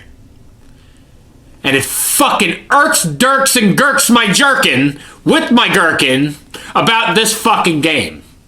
So I figured what better fucking way than to talk about a good game than by popping it in right now, and what a hell of a way to bury Christmas this year. Bah motherfucking humbug on my fucking toasted marshmallow cock, you fucking flavorful hot chocolate shit sucking bitch. I mean, there's enough to say about Final Fantasy VII that hasn't already been said. You know the story. Cloud Strife, mercenary running through Midgar, meets with Eris, the fucking villain Sephiroth. We all know the basis of the story. I don't have to sit here and make a fucking 40-hour review to explain it to you. But who the fuck are you? Gameaholic. I'm gonna show you what the world would have been like if you were never born. What are you talking about? What are you doing? Where are we going? What is this? What? What are we doing here? Since you didn't exist, Andrew never had anybody holding him back. So Andrew was properly able to express himself through the art of video game playing. Oh, you gotta be fucking kidding me. Andrew becomes the Gameaholic? Well, this is the Gameoholic, and I'm back here today to talk about one of the worst god-awful video games I've ever seen in my life. Super Mario World for the Super Nintendo. Wait, he's talking about Super Mario World? One of the greatest games of all time? Are you fucking kidding me? Who the fuck is this Super Mario in a fucking superhero outfit riding a fucking dinosaur? Piece of shit. Well, let's pop this piece of shit in and see what rolls. Come on! It gets Jump a lot up! worse. Trust me. Yeah, where else we gonna go? Your sister's asshole? What are we doing at Size? Oh, you know that guy Sai? This is what happened since you weren't born. Now welcome back to Which Way Cooking. They say breakfast is the most important meal of the day, so today we're going to make the delicious spaghetti hoops on toast. Oh. What the fuck is this? What happened to Sai's accent? Well, I mean, since you don't exist anymore, Sai never got his English accent. How does that make any sense? He's from England. Oh, it gets a lot worse. Where are we? We are in heaven. Then why is it empty? Because you were never born. People have been living longer. There's no disease. There's no war. And Bubsy 3D never came to be. The world is actually kind of better off without you. I want to live. What? I want to live, and do you want to know why?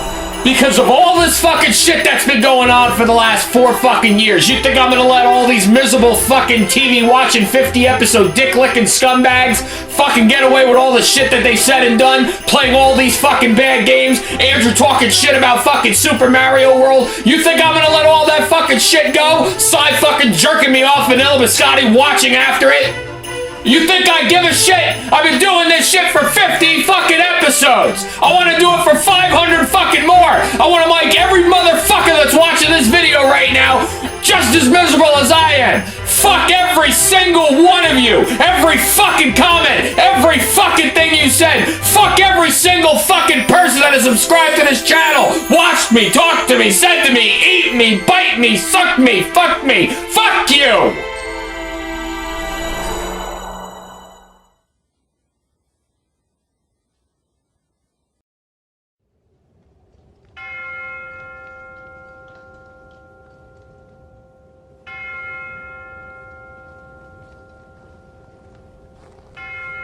Gameoholic, the time of acceptance is now. You wanted to know what life would be like without you. This is it. No, Jim, no, I want to live, I want to live.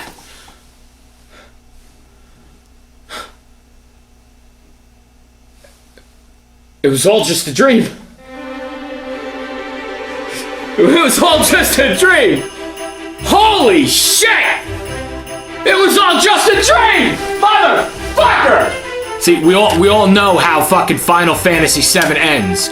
Eris or Aerith or Applebee's, whatever the fuck you want to call her, dies. The end. Spoiler alert. If you haven't fucking played the game since '97, eat my fucking salty dick with a big floppy Barrett fucking Red X13 cock, you fucking dick waffling dog fucker.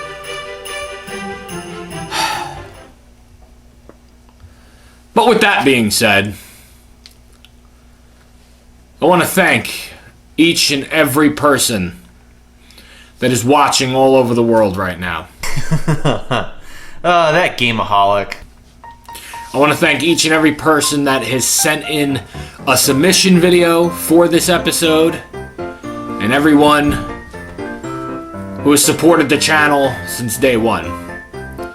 I'm hoping that sometime next year we will get more episodes in for the year, possibly hit maybe episode 100 a little quicker than expected.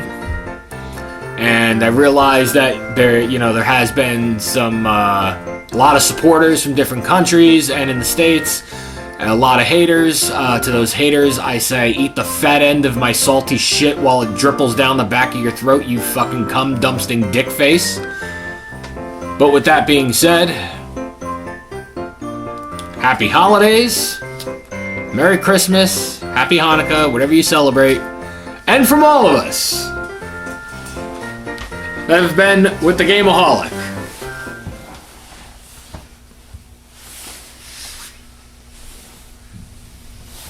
What's up, We've been fools? doing this for 4 years. You know, you come in the camera range.